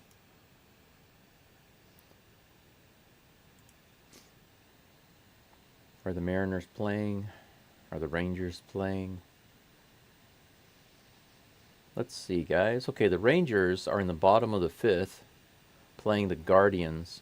They are leading 4-3 over the Guardians.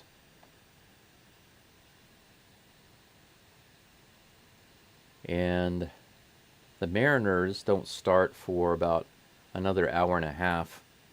They're going to be playing the Giants.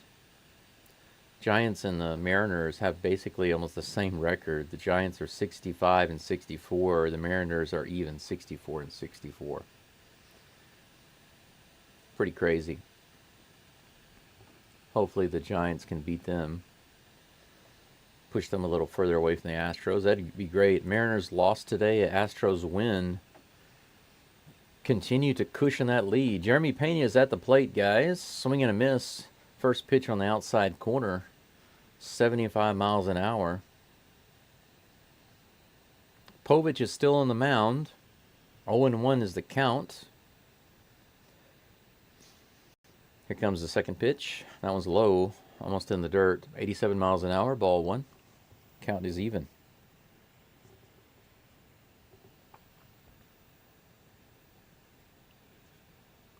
Here's the 1-1 pitch. That one's so far inside it almost gets Pena on the toes. Ball 2, 2-1.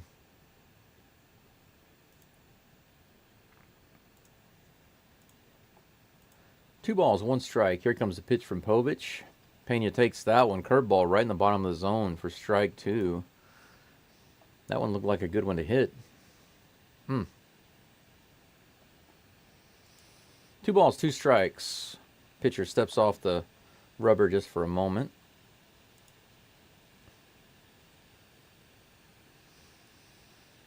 Pena swings at the next pitch, low and in the zone. Another sinking pitch, 82 miles an hour, fouled away. Count remains 2-2.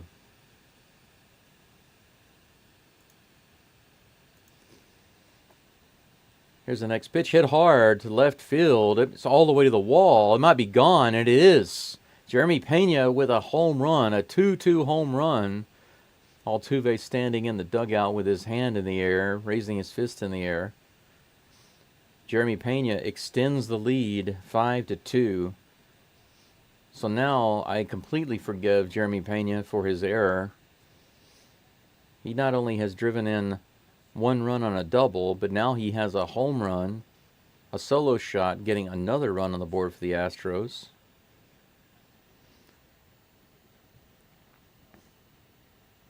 Jake Myers comes up and rips one into left field. That looks like it's going to be an extra base hit, a double. Holy cow. He hustles to second base, and with 1 hit, Myers is able to get to second. Holy cow, man, what's going on? I told you guys if they would leave Povich in, we could hit him. And sure enough, that's what's happening. Here's the pitch to Pena. You can see on the screen. He just rips that one out. No problem at all. We're going to take another angle look at it here. You can see it float out into left field. Right over, man. This nice line drive home run.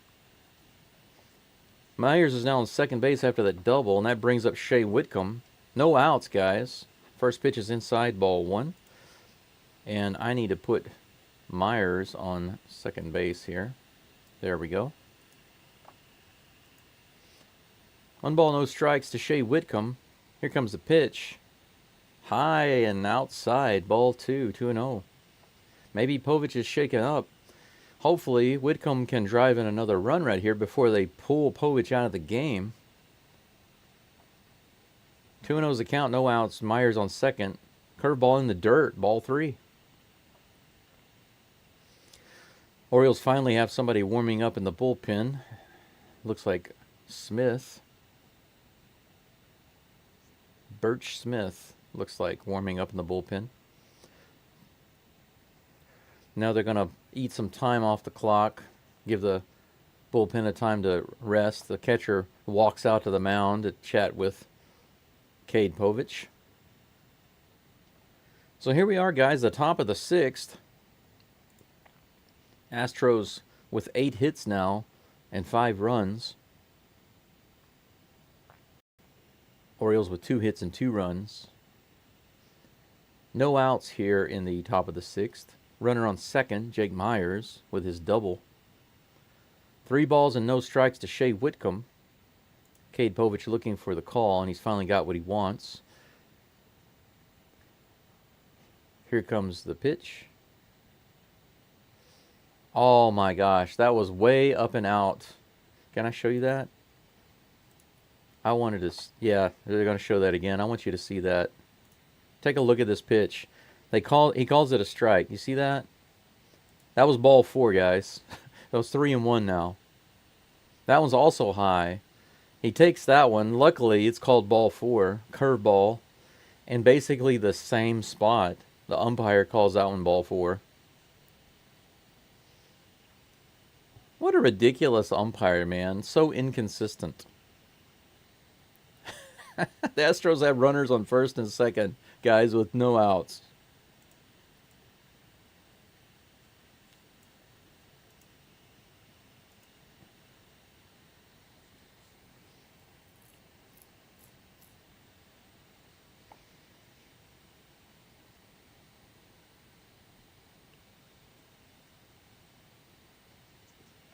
It looks like they're going to go ahead and bring in their next pitcher. We're going to have a break, guys. They're not going to let Povich pitch anymore. Altuve is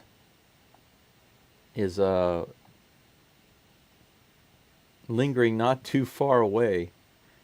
The next batter is Mauricio Dubon, followed by DeCenzo and McCormick. They're going to pull in Smith. What was his name? I'm going to look him up. I need to put his picture on the board. Smith, Orioles pitcher. What's his name? Birch Smith. Okay, that's him. Yeah, that's right. Birch Smith. I'm going to go ahead and save his image and put it on the screen so I can update it now during the break. He's warming up.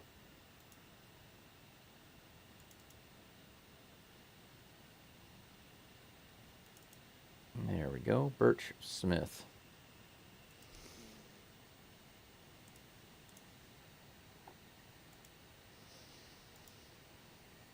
Birch Smith, there we go.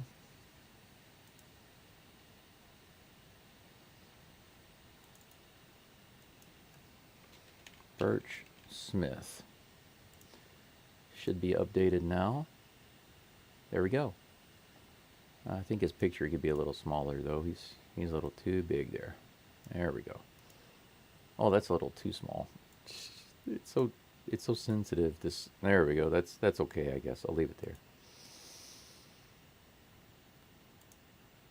Back to the game. Good. I can't believe it. I got it done, guys. I got his picture downloaded and updated on the screen before the game started again. Smith is still warming up at the moment.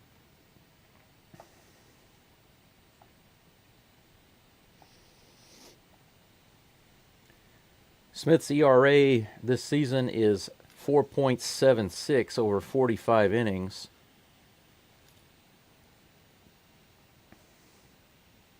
He has 39 strikeouts and 11 walks in 45 innings. Not stellar. He's facing Mauricio Dubon with 2 on, first and second, no outs. Dubon bunts it. He puts down a good bunt. He goes to first to get Dubon for out number 1, but he advances the runners to second and third. Pena goes to third. Whitcomb goes to second. So Astros have runners on second, third with 1 out. This month, wow, they're showing some stats now for that I didn't know. I did hear earlier they were talking about the Orioles having some weaknesses, especially in relief pitching. And right now they are second in highest ERA this month. 5.85, guys. 5.85. Victor Caratini is coming in to pinch hit for Zach DeCenzo. DeCenzo does have a hit this game, but Caratini's pinch hitting has been good. 96 miles an hour right in there, taken for strike one. Caratini's batting .462 with a home run and 5 RBIs. He's fourth for most hits in the MLB for pinch hitting hits. 0-1 is the count against him from Birch Smith. And here comes the second pitch. That one's a little inside, just missed the corner. Could have gone either way, but it's ball one. Counts even 1-1. Pretty exciting. Nice to call games like this every day. Astros get runs on the board, exciting game. Astros win. I like to see that. 1-1 is the count against Caratini. Here comes the pitch. Low part of the zone. That could have been a strike, but it wasn't handled well by McCann, the catcher. And that will be called ball two. 2-1. That was clearly in the bottom of the zone. Just fumbled by the catcher. Here comes the next pitch. Ground ball to the right side. They're going to go home. And Myers is going to be tagged out. Terrible base running by Jake Myers, who gets tagged at home. Now the Astros have runners on the corners. You can see the terrible base running by Myers here. Terrible play by Myers. Terrible base running. But the Astros do get their other base runner over to third. Runners on the corners. 2 outs. And guys, we're going to see Ben Gamel come back in the game. He's pinch hitting for McCormick. Glad to see that. I'd much rather see Gamel up here than McCormick. 269 for the entire season. He's only played about 19 games total. He tore it up yesterday. Here comes the first pitch to him. Curveball right in there, 81 miles an hour rather, for strike one.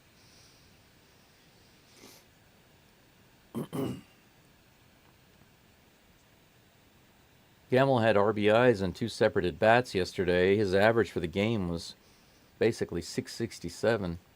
This one's hit hard to right field, but it looks like it's going to be playable. Santander's got it, no problem. It was a nice solid strike, but having to be right to Santander. So that's going to be it for the Astros. So they strand 2 runners. After getting runners on first and second with no outs, they're not able to convert a single one of those runs.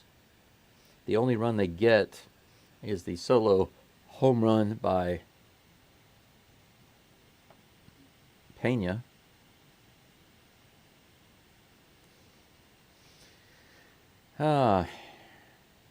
That's the Astros that I don't like to see. I don't like to see the stranded runners on the base Astros. Those are the Astros that I don't like. Not one little bit. Let me move my base runners off again. All right, guys, so we're going into the bottom of the 6th. Astros put another run on the board with a solo shot. 5-2 is the lead they have. 8 hits for them, 2 hits for the Orioles. 1 error by the Astros, none by the Orioles. Let me check the live chat and see if there's anything going on. Just oof from DeLion. Oof. Yes, oof indeed. Leave those base runners on. That's a sad thing. Got 12 likes, guys. I need 8 more. 8 more likes. I've got 15 watching right now. I know that I got a few of you listening right now who haven't liked the live stream. If you could do that, I'd appreciate it. The more likes I get, the more it helps the channel grow. I'm at 84 subscribers right now. I'm trying to get to that milestone of 100. 100 is a big deal. 50 was my first goal. I was able to get to that in roughly a month. So in my first month of streaming, I was able to get to 50. And before the actually, what I'd really like to do before the end of my second month of streaming, I'd love to get to 150. That would show me like a massive increase. But I would say probably I need 16 more subscribers right now. I'd love to get that in the next week. First pitch from Brown. He's back in the game for this inning. First pitch to Gunnar Henderson is outside for ball 1. That's 90 pitches for Brown. Here comes the next one. That one's also high and outside for ball 2. Taylor Scott is already warming up in the bullpen, so looks like they brought Brown out just long enough to get a few more pitches in and see what happens. Here comes the 2-0 pitch to Gunnar Henderson. That one's also outside, but fouled away. Looks like it's not going to be playable for Whitcomb, and it's not. 2 balls, 1 strike.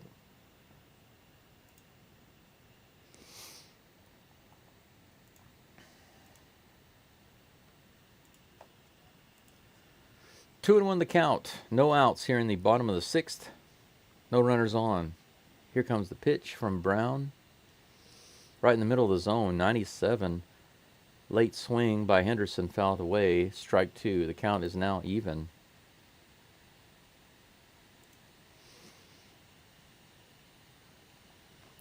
Victor Caratini stays in the game, comes in at first base. Ground ball over to Whitcomb, who picks it up, fires to first. Got the out, no problem. 1 away here in the bottom of the 6th. Good play by Whitcomb. He was played over. Everybody was kind of shifted over, playing him to the right side. So Whitcomb was in the right spot to play that one. Anthony Santander comes up to bat. 1 for 2 today with a single. Here comes the pitch. A little bit outside, 88 miles an hour. A little bit of a changeup, it looks like. Ball 1. Pretty interesting to see Caratini over on first base. Here comes the pitch from Brown. This one's hit hard out to right field, but it looks like it's going to be foul.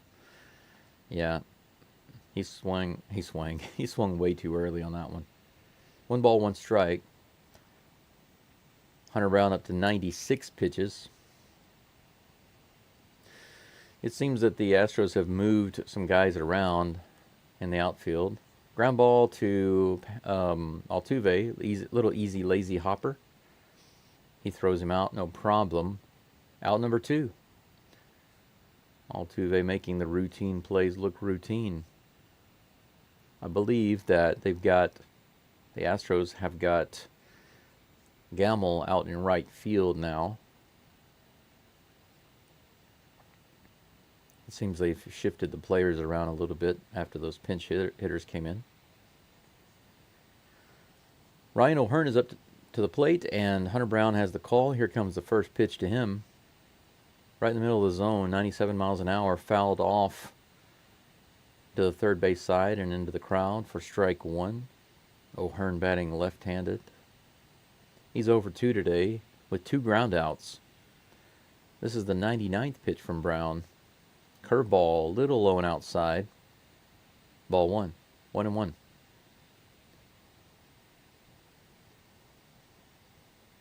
"100 pitches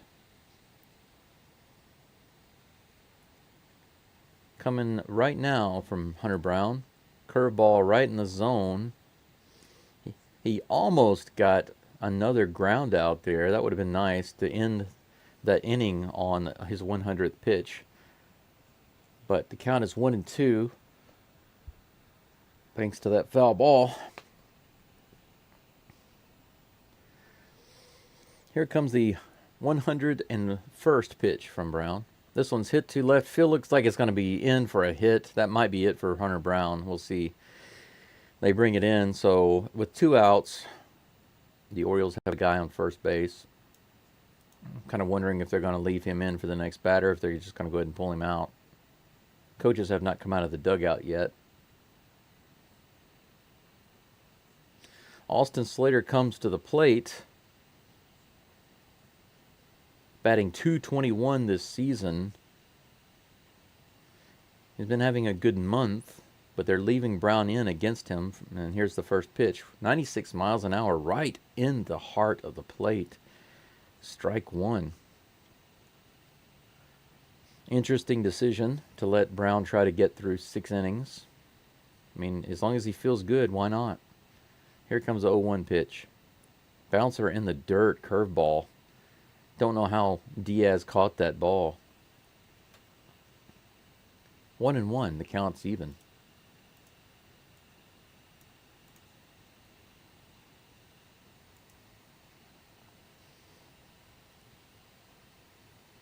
Here comes the 1-1 pitch to Slater.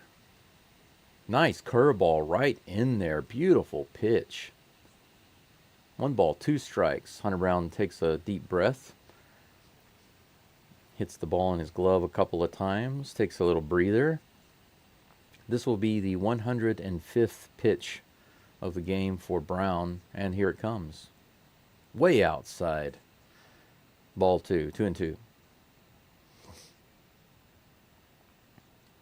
This is going to be the highest pitch count for a game that Brown has ever had, I believe.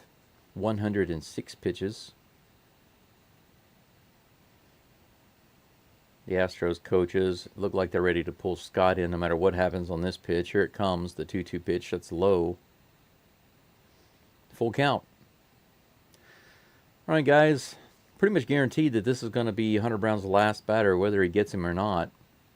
We will see. Runner on first base, 2 outs in the bottom of the 6th. Austin Slater at the plate. Here comes the pitch from Brown.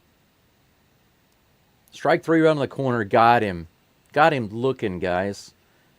He gets out of the inning. He completes 6 innings, giving up just 3 hits and 2 runs. One of those runs, an unearned run due to an error by Pena. A good outing. Another excellent outing by Hunter Brown. I felt like it was going to be. And I was right.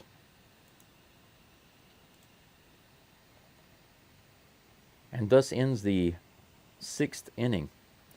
We go into the top of the 7th, due up for the Astros. My personal hero, Jose Altuve, followed by Alex Bregman and Yainer Diaz. And I'm going to go get some more hot water for my coffee. I'll be right back, guys. Thank you for being here. Go Stros.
All right, guys, I am back, and just in time, as the break is nearly over. Jose Altuve is getting ready for his next at-bat. He is 2 for 2 today. He was hit by pitch, had a 2-run home run and a single. Oh, he almost gets his head taken off. Altuve had to dive on the ground. That just barely missed him. I kid you not. Let's take another look at that. Absolutely crazy. Look at that. Nuts. He almost got hit again. This would have been the second time this game. Absolutely nuts. He's facing Birch Smith, who is still in the game. Next pitch to him is right in the zone. Curveball for strike 1, so it's 1-1. So the first pitcher hit him, and he got a home run off of him after that. This guy almost hit him. Maybe Altuve can return the favor again on him. Let's see. 1-1 count. Here comes the 10th pitch of the game for this guy. That ball was way high. That was at least 4 or 5 inches above the zone, guys. And he called it a strike. Take a look at this. You know it's bad when they're showing replays on bad strikes. Insane.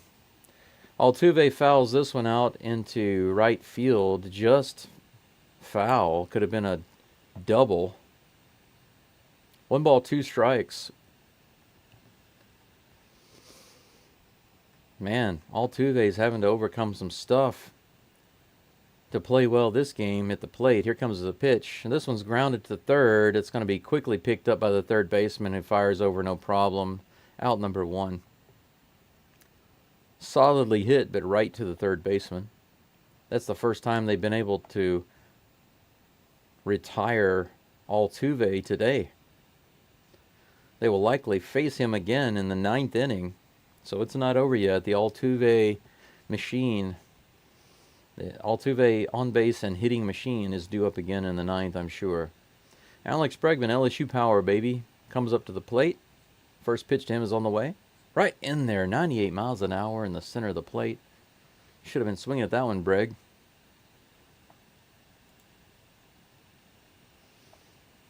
I was hoping Baltimore could help us out, of course. They're behind. Yeah. They don't have much of a chance with their relievers, man. I hate to tell you, Eric.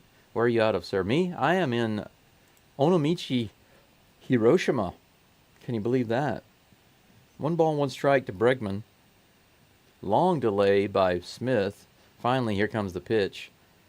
Bregman hits it to right field, but it looks like it's going to be playable. Santander misplays it, but barely makes the catch at the last moment. That was kind of a ridiculous looking catch.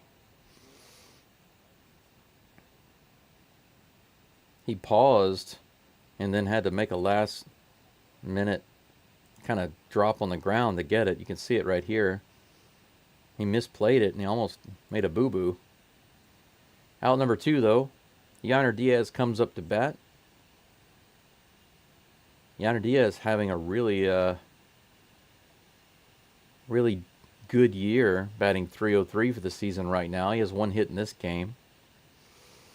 First pitch to him is in there for strike 1. Here comes the second pitch. This one's hit into right field. It might drop. No, it doesn't. Santander is able to get into that one. He played that one well. I guess he learned from his mistake last at bat, but the Astros are 3 up and 3 down, and that's going to do it for them in the top of the 7th. Nothing doing for the Astros here, but they're still up 5-2. Going into the bottom of the 7th, I'm sure that Taylor Scott is going to be on the mound for the Astros, facing Ramon Urias, Jackson Holliday, and James McCann. I'm going to take this opportunity to change the pitcher for the Astros. Pretty sure that that's going to be Taylor Scott since he was the one warming up.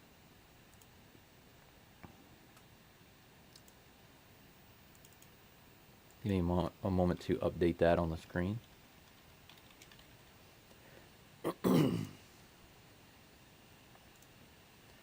There we go. All updated. Good to go. Check out the live chat.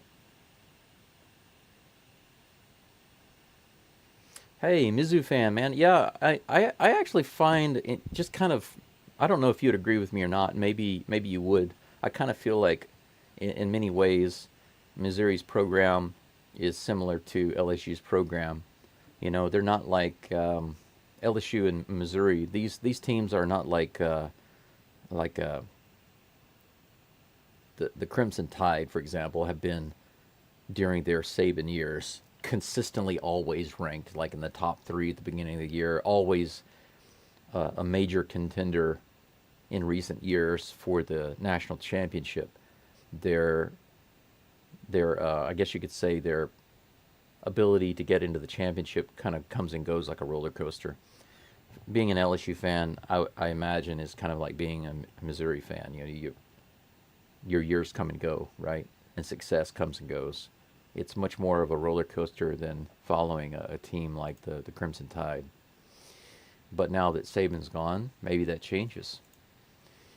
But yes, I have no problems with Missouri. Can't stand Alabama, of course, but I have respect for Missouri. So same to you, man. I appreciate it. Nothing but respect for your team as well and your school. I'm from Louisiana originally. I grew up when I was a little kid in Houston. That's why I became a Houston fan. And then I just didn't have a good time in the U.S., to be honest. Had a bad childhood, but had a really bad first marriage. My only marriage, actually. Had my daughter taken away from me by my wife. And I just got really depressed, almost died, went into the hospital, had to spend a few months in the hospital with an injury. I won't discuss that now. It's kind of pointless to talk about that now, but I was able to climb out of that dark hole and restart my life. I went back to school, got my degree, left the U.S., taught in China for a while, for almost 7 years, did a lot of traveling, went to a lot of places over here in Asia, even down to Australia. Finally moved to Japan about 4.5 years ago, and I've been here since, but now I'm fighting kidney cancer, so it is what it is, you know. Take the good and the bad. Taylor Scott is on the mound facing Ramon Urias. First pitch is curveball on the outside corner, strike one. But I'm calling these games for a couple of reasons. One is I enjoy watching the Astros play, and the other is I want to do something at home, you know. If I can build a following here, I can create some kind of work at home that I don't have to physically go out and do, you know. Strike two in there. 0-2 against Urias. Here comes the third pitch from Scott. Ooh, just barely outside. 93 miles an hour. Ball one. I got my hot water, but I didn't set up myself for some fresh coffee. I'm going to change the filter and get some fresh coffee. 1 ball, 2 strikes. Here comes a pitch. Fouled away. 85 mile per hour. Possibly a changeup, looks like. Fouled down the third baseline. Count remains 1-2.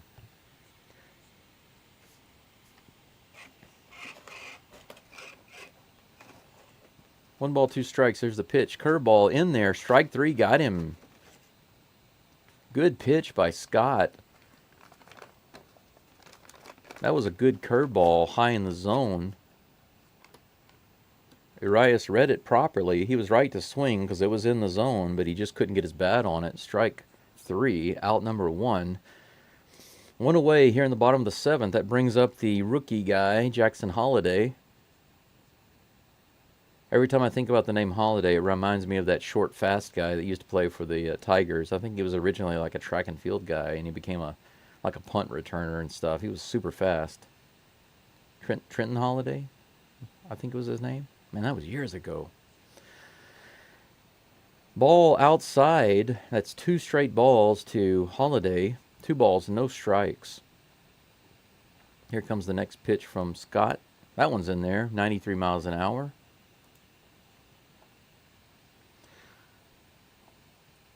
Eric, do you know if there's going to be a Tiger on Tiger game this year? I haven't looked at the schedule closely. If there is, it'd be cool to have you back. I'm going to try to call all the LSU games. That's a strike. Counts even now, 2-2. Let's see. I'm going to look up the Tiger schedule and see. Next pitch is outside, 86 miles an hour, ball 3, full count on Jackson Holliday. He's 0 for 2 today. He might have an opportunity to get on base if Taylor doesn't strike him out here. Let's see.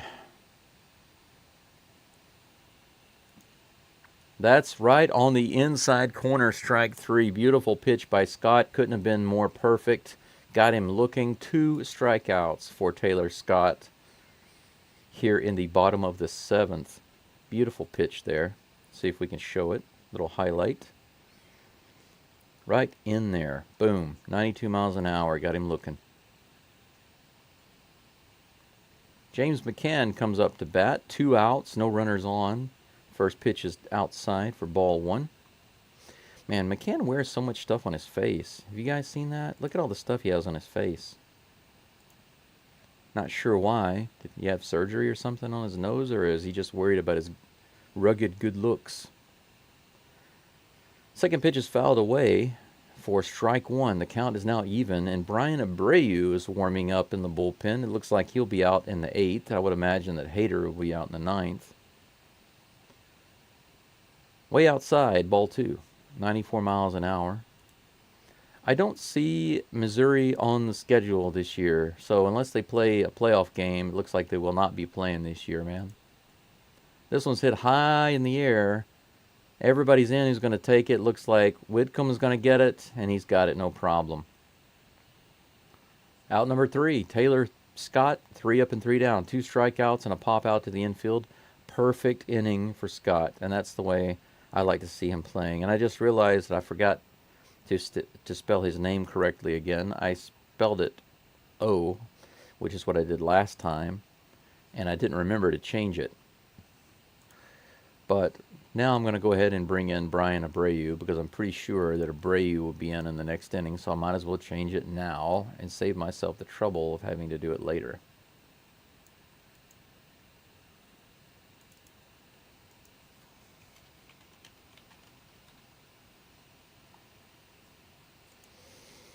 Man, I'm so tired of seeing useless Ohtani highlights.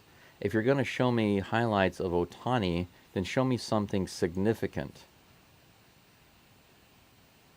A meaningless game in May of this year. He has a walk-off hit with the Dodgers. So what? So what? Who cares?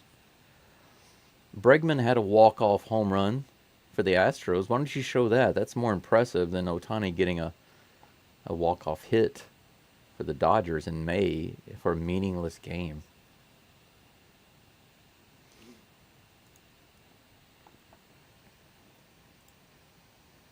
Let's see here. We've got a dozen people listening in. Appreciate you guys being here. Thank you so much. I've got 14 likes. I'm 6 shy of my target. These days, my target for likes during the live stream is 20. 20 likes on the live stream is what I really hope to get to. With the amount of subscribers and views that I have right now, 20 is kind of the benchmark that I have for personal success. If you guys are able and you haven't done so yet, just click like on the video, and I would love you forever plus a day. We are in the top of the 8th inning, guys. Jeremy Pena is due up, followed by Jake Myers and Shea Whitcomb.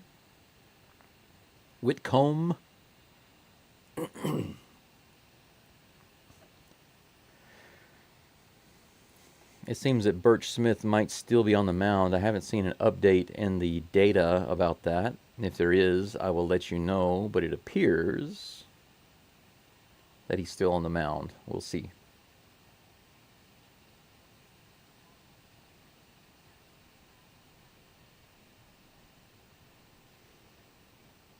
Jeremy Pena is up. Here comes the first pitch. Nope, they just updated it. We have Craig Kimbrell on the mound.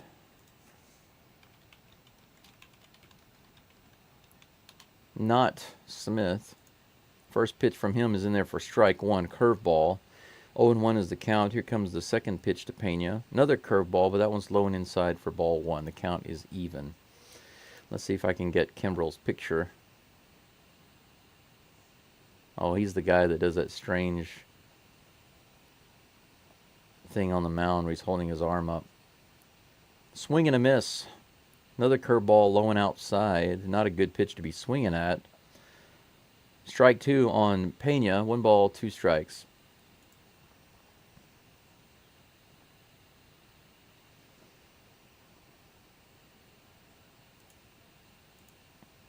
Kimbrell has the call that he wants. Here comes the pitch. That's in the dirt. Ball 2. The count is 2-2.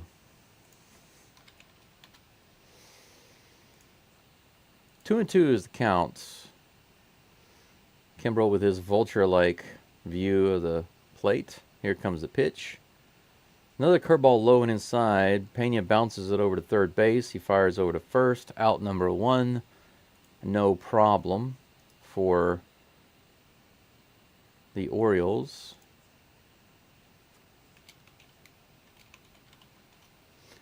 And I do have Kimbrel's picture now. I will change out the picture on the screen as quickly as I can, try to get back to the game. Craig Kimbrel. First pitch is in there. It sounds like for a strike. And I was right. Strike one against Jake Myers.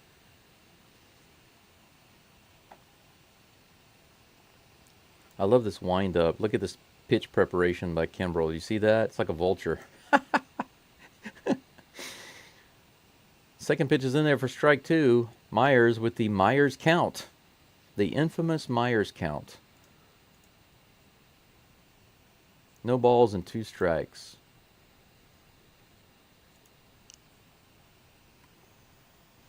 All right, I've got my filter in, but I need to add more coffee. This game is so distracting. 0-2 is the count against Myers with 1 out. Here comes the pitch. Little outside, ball 1. Wow, good for you, Myers. You got lucky because that umpire likes to call those outside pitches and those high pitches strikes. Man, I'm so happy about the quality and the lasting ability of this coffee from Costco. I'm very surprised. Next pitch is also outside, ball 2. I have to say I'm shocked. I bought this huge can, 3 pounds of coffee from Costco, left it out in the countryside at my old Japanese house. When I picked it up several weeks ago, it was still really fresh. Strike 3, swing and a miss in the dirt, 85 miles an hour. Myers goes down and heads to the dugout. Shea Whitcomb comes to bat with 2 outs and nobody on here in the top of the 8th.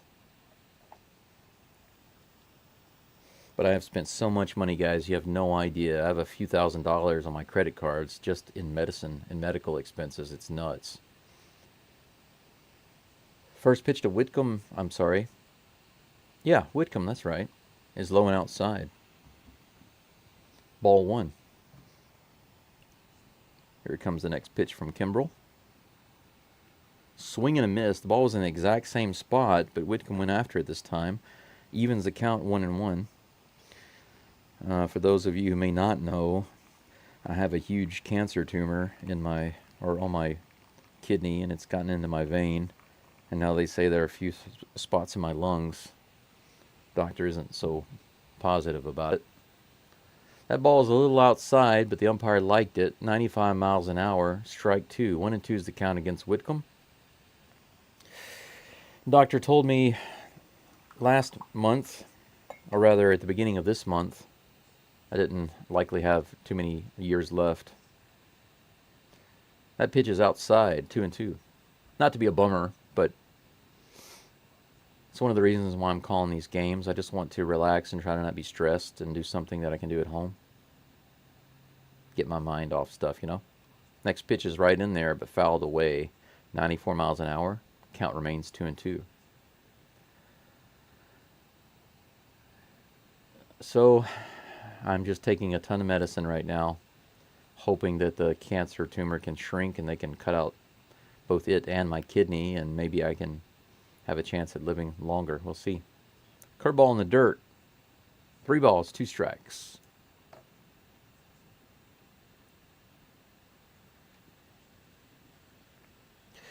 Amen, my friend. I'm just going to enjoy the season with Mizzou. Living out here in Washington State, the Bama coach is good, but is he great? Oh, you talking about the new coach? Don't know. Curveball in the top part of the zone, fouled at the plate. Count remains 3-2. We got a full count on Shea Whitcomb. He's hanging in there. Good at bat. I don't know anything about the new Alabama coach, to be honest. I haven't looked. I just knew that Saban was retiring. That's about all I know. Here comes the 3-2 pitch. This one hits straight up. It might be playable. Is it? McCann is back, but it's going to be just into the crowd. It's out of play, thankfully. Whitcomb will have another opportunity with another 3-2 count. Dang, my friend, you seem like a fighter. Fight this C word off. I'm doing my best, man. It hasn't been easy. but I'm doing my best. 3 balls, 2 strikes to Shea Whitcomb. Here comes the 19th pitch from Craig Kimbrell. This one's hit hard. Looks like it's going to be a single into left center. It might even be 2 if he's able to stretch it. He turns but holds up. So Shea Whitcomb is going to stay on first base. Really nice single. Another 2-out hit by the Astros. It makes me wonder, are they going to score some more runs? Because they seem to be scoring runs with 2 outs. Past couple of games. They did it yesterday. They did it again today. Might do it again now.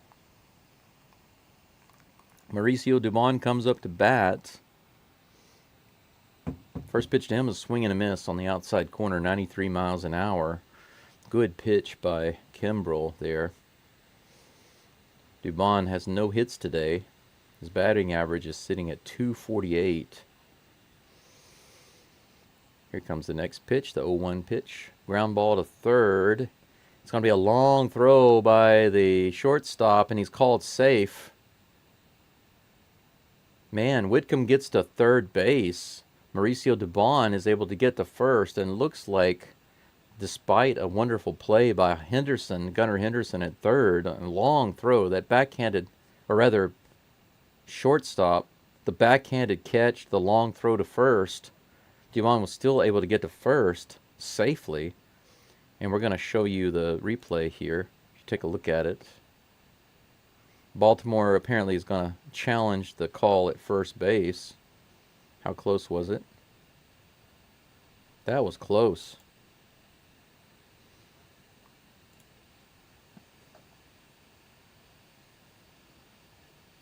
I don't think they can overturn that. Too close. That was a great play by Henderson, man. That was no lie. I don't know how he got that ball over there. But I'm going to say he's safe.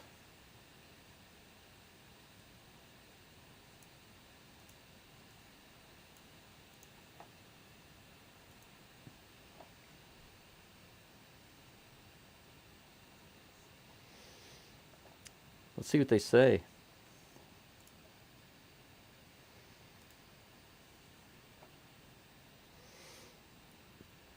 They're still taking a close look at it. We're waiting for the result.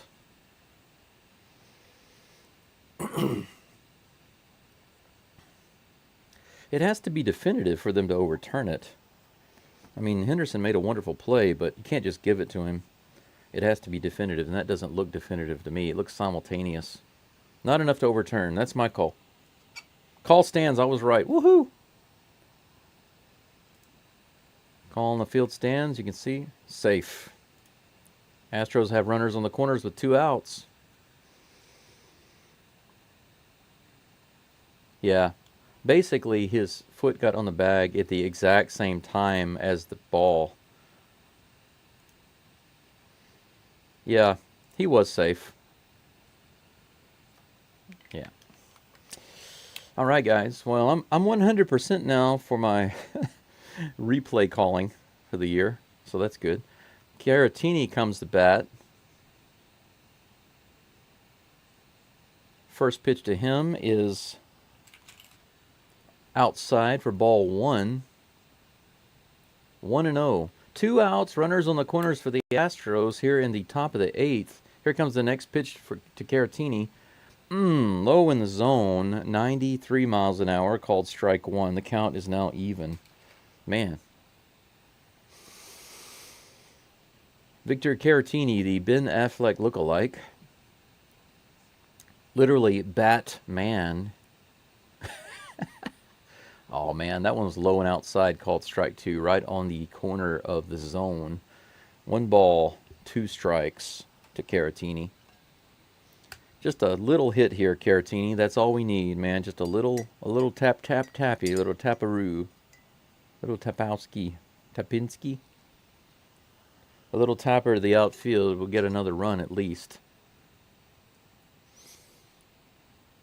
Kimbrell throws over to first base. Dubon is back, no problem. 1 ball, 2 strikes as Caratini steps back into the box. Kimbrel's looking like a vulture for his next pitch call, and here he looks like he's ready. Here comes the pitch. Outside and high. Ball 2. Counts even.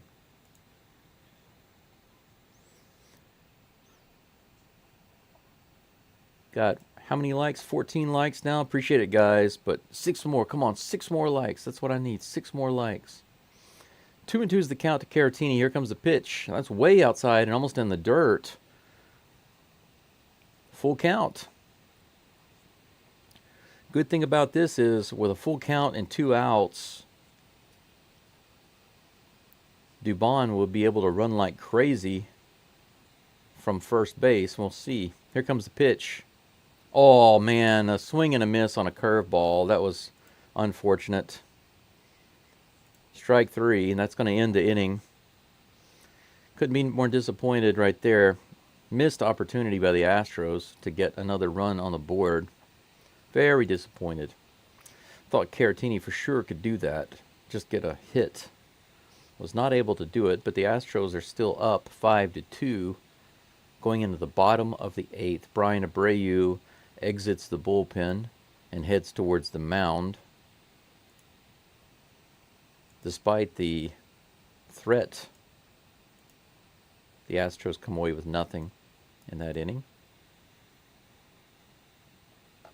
Kimbrel gets out of a jam. Coming up for the Orioles in the top, or the bottom of the 8th rather, bottom of the 8th.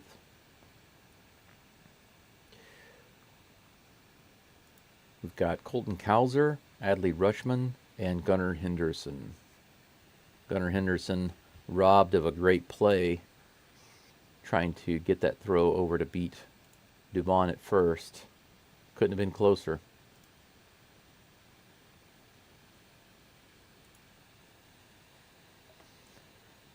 Not too many people watching this game today compared to some of the other games. I would say that the Rays and the Rangers were some of my top viewed games.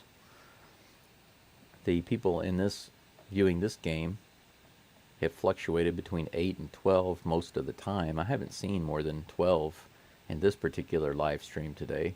Doesn't seem to be as popular as some of the others. Kind of disappointing, but it makes me wonder what's the difference. This is a Friday evening game. Is it just because of who they're playing? I don't know. I don't get it. Why aren't there many Astros fans checking out this game?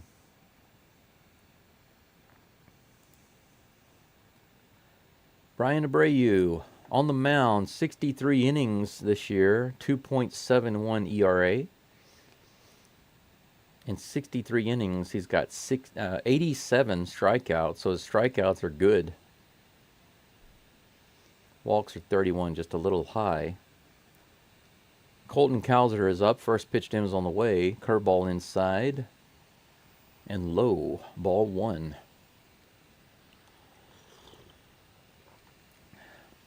Cowser with one of the only 2 runs of the game, a solo home run in the 3rd.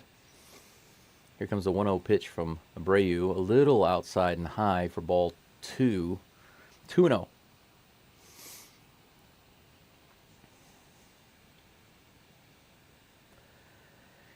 Saturday is such a busy day for me, man. Whew. Here comes the next pitch from Abreu. That one, he gets the outside corner, 83 miles an hour, little curve. Strike 1. Here comes the pitch. A little high, but called strike 2 rather. Counts even. Calling the game in the morning, lunch break, followed by several hours of online classes in the afternoon. Curveball low, check swing. He did not go. The ump says that's going to be a full count, 3-2, and he calls timeout. Cowser steps out to take a breather. You can take a look at that. He actually went around. He did break. You can see right here that he went around. Could have been strike 3. Here comes the next pitch. This one's hit hard to right field. That's going to be over Altuve's head. and down for a base hit.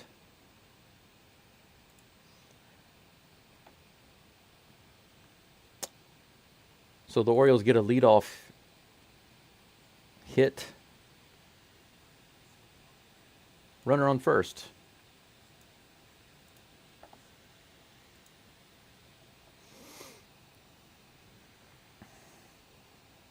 Five to 2 Astros in the bottom of the 8th. Orioles have one runner on with Adley Rutschman at the plate, no outs. Here comes the pitch from Abreu, 96 miles an hour, right in the heart of the plate. Strike one.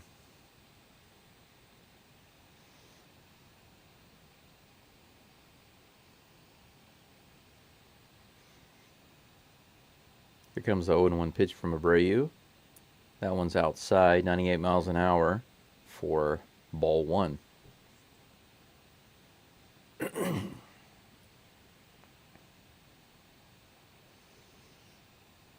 1-1 is the count. Here comes the pitch. Ooh, swing and a miss on a beautiful curveball. Bottom fell out of that one. Strike two. 1-2 against Adley Rutschman.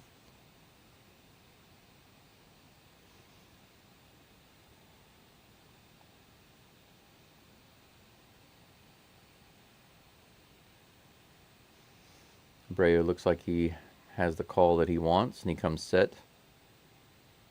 Here comes the 1-2 pitch. Bounce down the first baseline, foul. Count remains 1-2. 85 subs now, guys. Great. I just need 15 more to get to 100. I need 6 more likes to get to 20, and I need 15 more subs to get to 100. Here comes a pitch from Abreu. That's a high fastball, fouled away, 98 miles an hour. Sails off to the third base side. Late swing by Rutschman, but he got a piece of it. Staying alive like John Travolta.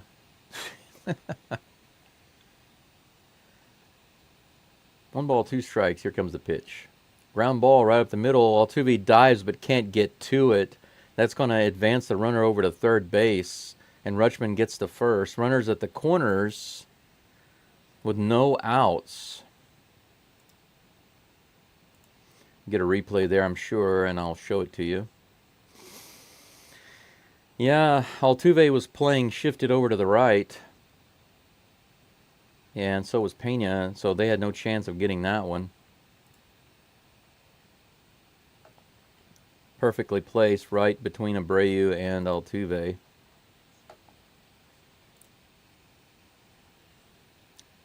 So let's see here. They've got runners on the corners with no outs.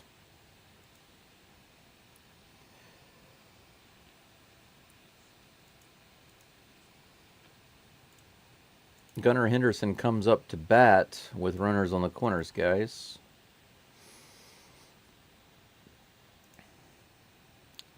Abreu has yet to get a single out. First 2 batters get on. Runners on the corners for the Orioles. The tying run is at the plate with Gunnar Henderson batting. He's 0 for 3 today. Batting .285 for the year. Here comes the first pitch from Abreu. Ground ball right up the middle. Abreu catches it somehow, and he gets the runner at third. They call him safe. They get the tag on him. He throws to Shea Whitcomb. Abreu caught that ball somehow. It was hit right back to him. Somehow he caught it, and he threw it to third. They tagged him, the runner at third base. They call him safe, and they're going to probably look at it. Espada comes out to talk to the ump about something. Okay, so it looks like it's going to be a crew chief review. Astros might not even have to challenge it because it's a very important play. So they're discussing it. Yep, the umpires are doing a crew chief review, so the Astros don't even have to challenge it. Let's take a look at the replay here.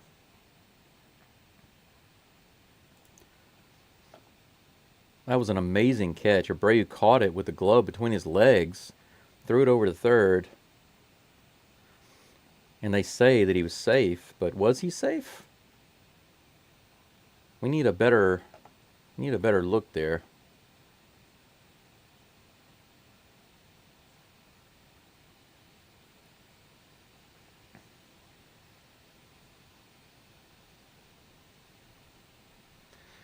We need a better angle than that. So far, we don't have a good angle on it. Abreu could have easily gone to first base and got the out. They're showing another angle on the screen right there, but we're not seeing it on our screen yet. Here it comes. Yeah, he got barely in there. They call him safe. Yep, just a little too late. So now the bases are loaded, guys, with no outs. So Abreu makes an amazing catch between his legs. Whitcomb has to rush over to third to cover it. Abreu throws it to him, and they just barely miss getting him, so they don't get anybody out. And now the bases are loaded with no outs in the bottom of the eighth. Anthony Santander is up to bat. Santander, this game, has one hit. For the first time this game, the crowd has actually seem to be into it. They wait until finally they get some guys on base. Here comes a pitch from Abreu. First pitch is just barely inside. That could have gone either way. 98 miles an hour, ball one.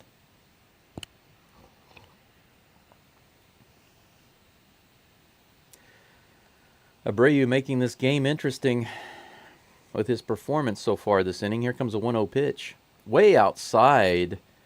Barely caught by Diaz. Take a look at this. Crazy. Ball two, 2-0. Brian Abreu just needs to calm down. 2-0, no outs, bases loaded. Here comes the next pitch to Santander. In there, 98 miles an hour, strike one. That shut the crowd up. They went completely silent on that. 2 balls and 1 strike.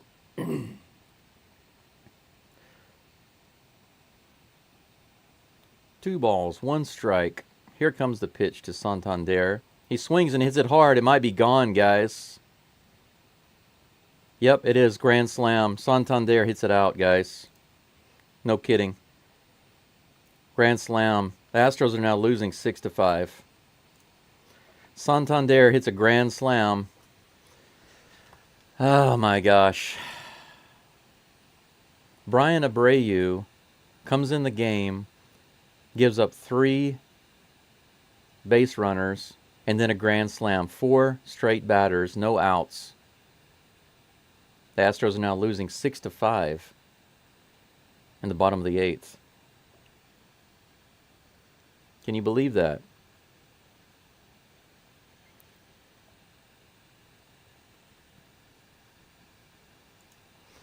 Yeah, absolutely insane.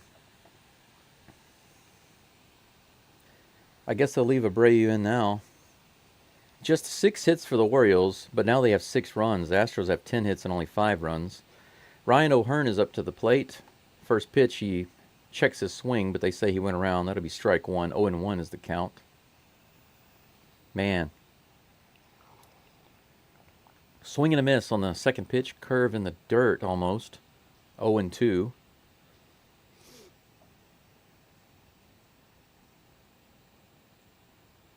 Only 2 hits for Santander with bases loaded this season, and they're both grand slams. That's crazy. This one's hit into left field. Looks like it's playable for Dubon. It is. He takes it in for 1 out. 20 pitches now for Brian Abreu. Finally gets his first out of the inning after giving up 4 straight base runners and a grand slam and the lead. So after Hunter Brown has an excellent game, Brian Abreu decides to give up the lead. That's great. First pitch by Abreu to Austin Slater is curve outside, bounces in the dirt and bounces to the back wall. 1-0.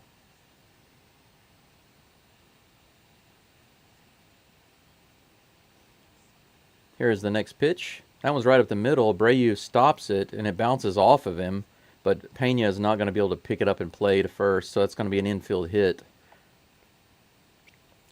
So the Orioles have another base runner on first. Oh, I forgot to move the other base runners off. My bad. So 1 out, 1 runner on. This spot is going to walk out to the mound with a couple of players and the pitching coach. Talk with Abreu. The umpire is out there. Something's going on. Not quite sure what that was about. The coach, the pitching coach, the umpire, and the infielders all come in to talk to Abreu for like 3 seconds, and then he says basically everything is good, and then they go back to where they were. Completely unsure what that was about. Orioles have 1 runner on first with 1 out. Ramon Urias is up to bat. A nice double play here would be perfect for the Astros. Here comes the first pitch from Abreu. That's right in there, 98 miles an hour, strike 1. Man, this game, how could they do that? How could Abreu give up the Astros lead like that? That's insane.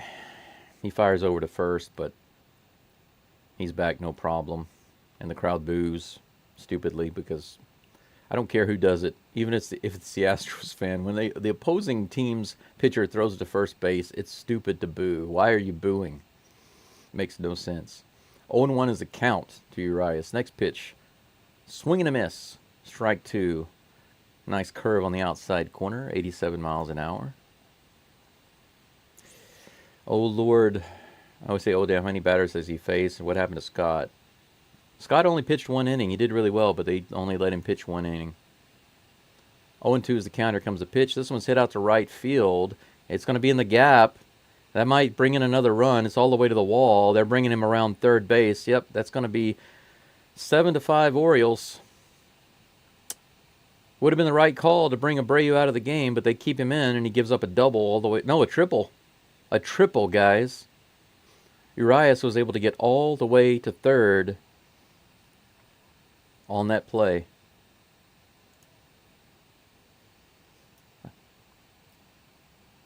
Right into the gap, all the way out to right center field. Triple, brings in a run. 1 out, runner on third. And that's it. They're bringing Abreu out, as they should. They should have done that already. I don't know why they kept him in there for so long. And they're bringing in Magnum PI, Brian King. I would have been more comfortable with King in there from the beginning. He's been doing pretty well lately. I like King. But now the Astros are down by 2 freaking runs, guys. 2 runs in the bottom of the 9th. They only have one chance to tie this game up again. They had this game in the bag. In the bag. And Brian Abreu came in and just gave it to the Orioles on a silver platter.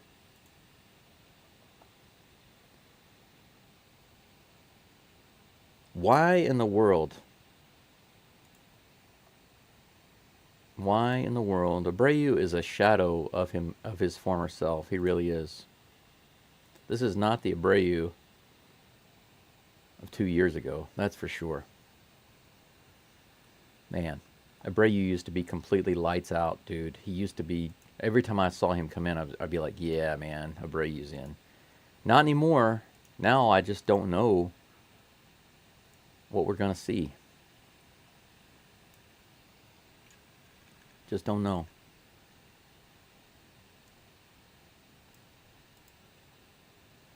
But now we have Brian King coming in. Switch out one Brian for another, but this one has been doing better.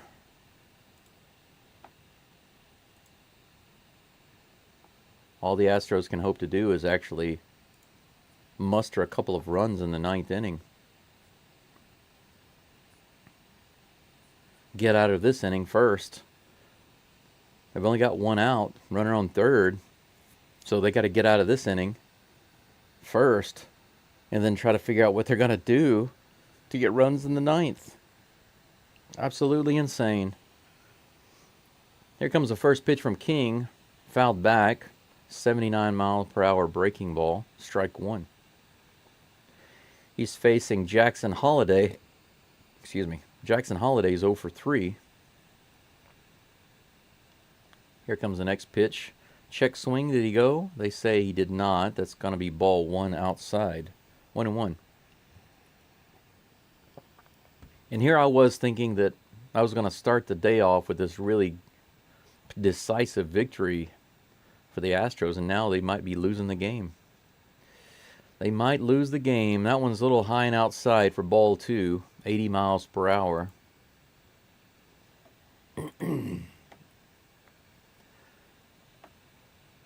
Astros bullpen letting us down, man. That one is in there for strike two. Counts even 2-2. Magnum PI with the 2-2 count. Let's get a strikeout here. Swing and a miss. Got him with a curveball in the outside corner. Beautiful pitch. Out number two. Brian King with a strikeout on his first batter of the inning.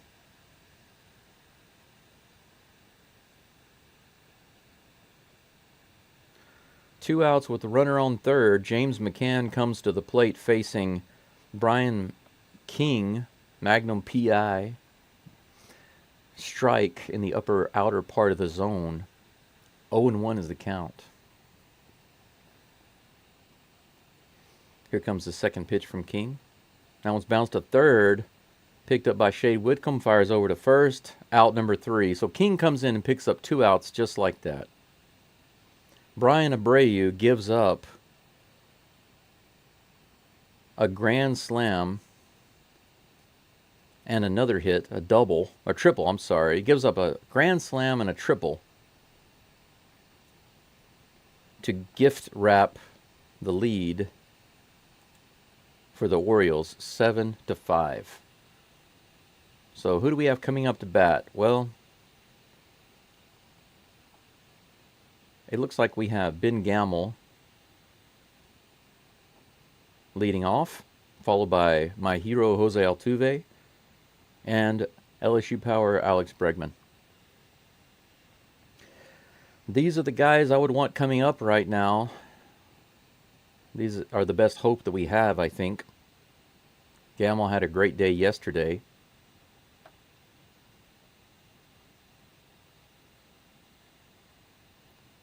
Altuve's had a great day today. Bregman has been flying out like crazy. I'm interested to see if they'll have a pinch hitter for Bregman since he's been just flying out. It'd be funny to see Jordan come in. What if Gamel and Altuve got on and Jordan came in to pinch hit and hit a 3-run homer? That'd be awesome. I wouldn't mind that at all. Wouldn't mind it a single bit. But we'll see. Be interested to see who's on the mound for the Orioles. Is it still Kimbrel?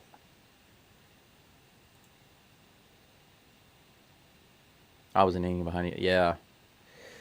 Yeah, I got you.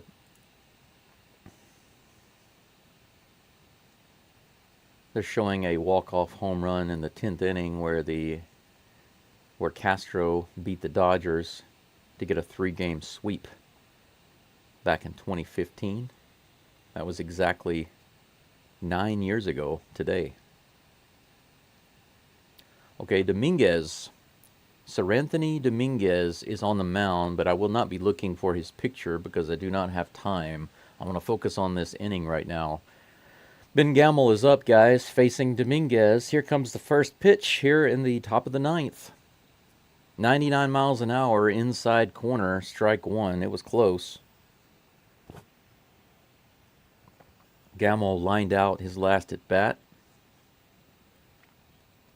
Here comes the pitch. Swing and a foul ball trickles to the back screen. That's going to be strike two. He's got the Myers count on him, 0-2.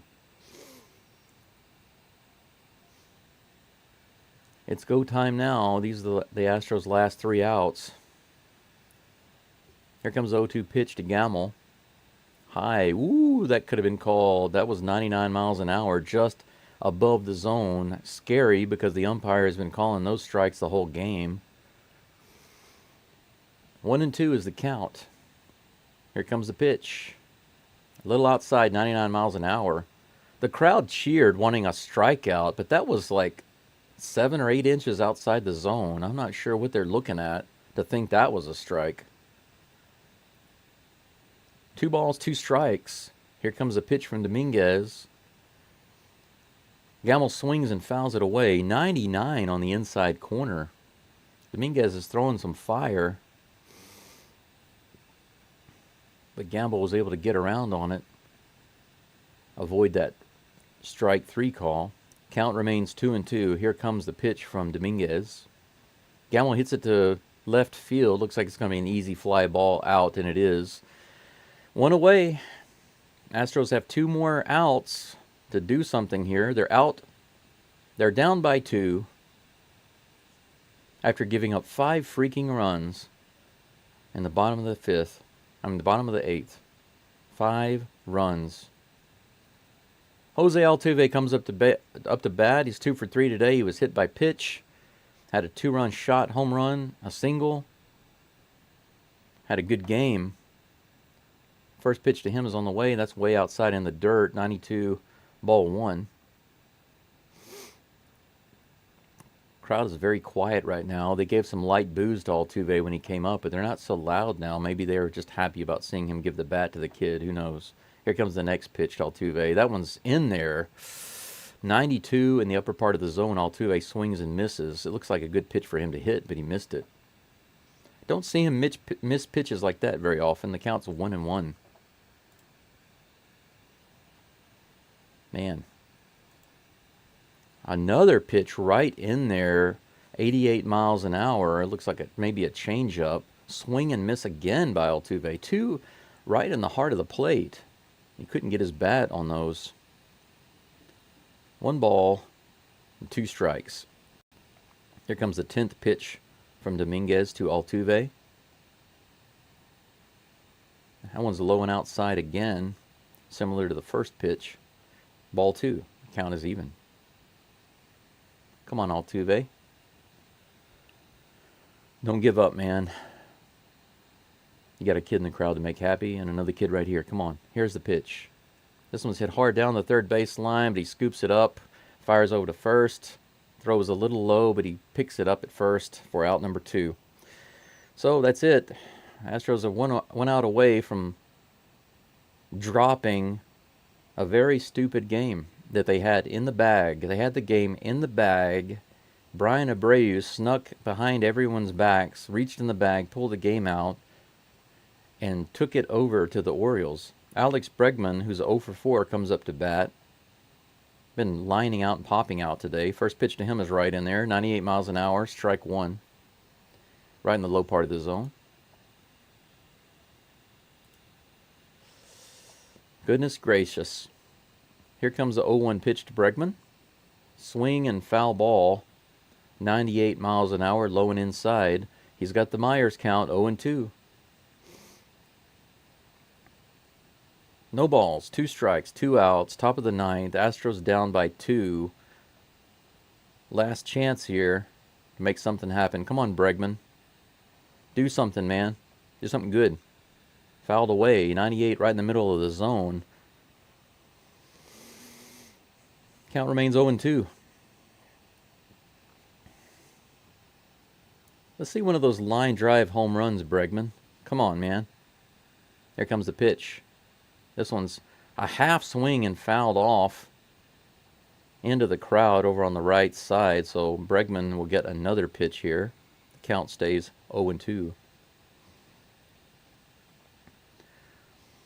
He was just barely able to get his bat on that one. That was a slider, it seems. No balls, 2 strikes, 2 outs. Alex Bregman waiting for the pitch from Dominguez. Here it comes. Outside, ball 1.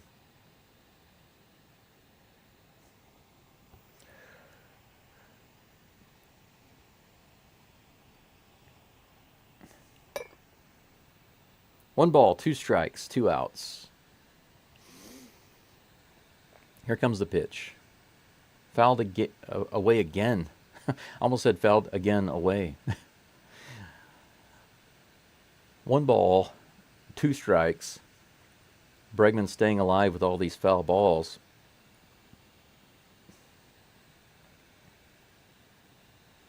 Here comes the pitch from Dominguez. Low and away, 98 miles an hour, ball 2. That evens it up.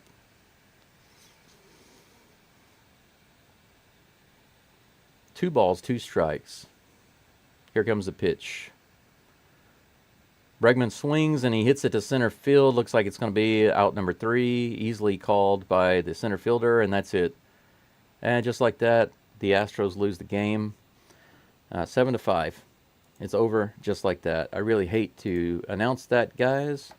What a really crappy game. The words that I have to describe this game right now are choice words that I just cannot use on this channel.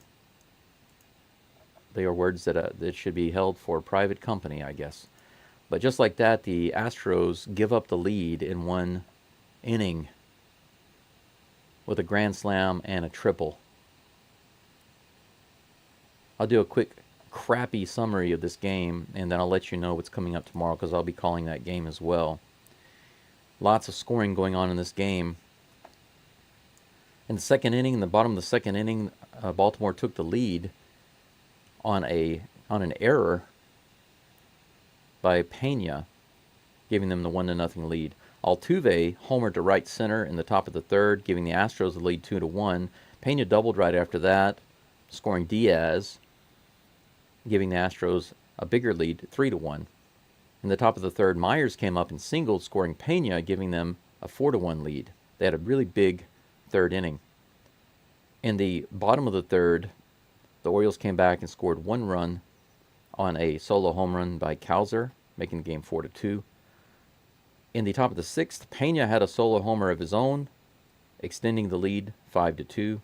But in the eighth, despite an amazing game by Hunter Brown, giving up only 1 earned run and going through 6 complete innings, in the bottom of the eighth, Brian Abreu came in and had a total breakdown, gave up multiple runners on base, then a grand slam, and then a triple, allowing the Orioles to score 5 runs. 5 runs in the bottom of the eighth, giving the Astros only 1 opportunity to come back and try to tie it or something in the top of the ninth, which they were unable to do. So the Astros lose 7-5 in the most disappointing manner possible. Yeah, it was unfortunate. It was more than unfortunate. So let's forget about this game. Screw this game. Let's take a look at the matchup that's coming tomorrow. I will be here calling that game. For me, it's a Sunday morning, so we'll be calling it. This series is now tied up 1-1. The Orioles finally get a victory against the Astros, and it comes in the most disappointing way possible. But Game 3 tomorrow in Baltimore. No, I'm sorry. They're going to have 4 games in this series. I didn't realize that. I thought there were only 3. But apparently there are 4. That's crazy. The game on Monday morning, which for you guys is Sunday evening if you're in the U.S., I will not be able to call that game for very long. It starts at 8 o'clock in the morning my time. I have to be at my school by 9 o'clock, so I have to leave no later than 8:50. That means I can call the game for maybe 45 minutes, and then I have to go to school. So I can call some of that game, but not all of it. But the game tomorrow, I will be able to call because it starts, not only is it Sunday for me, but it's 5 in the morning. It's no big deal. I can call that game. Framber Valdez is scheduled to be on the mound for the Astros, and the starter for the Orioles is Albert Suarez. Suarez has a 3.18 ERA with a 6-4 record.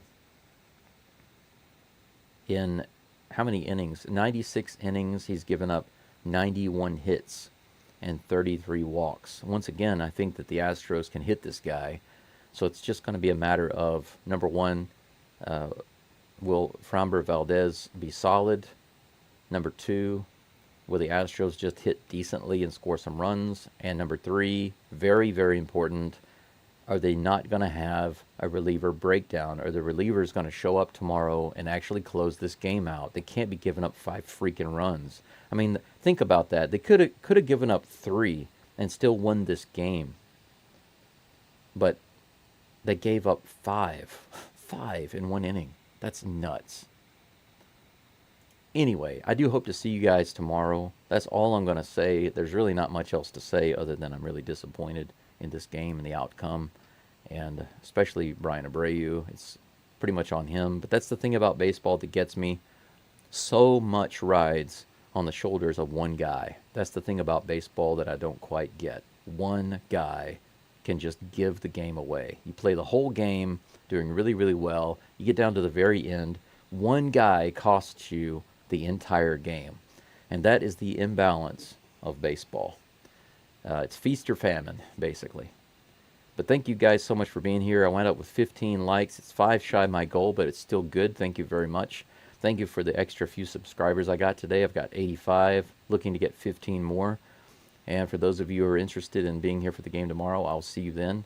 But until next time, I'll just say, go Stros. Let's do better tomorrow, yos. And that's it. Thanks, guys. Bye-bye.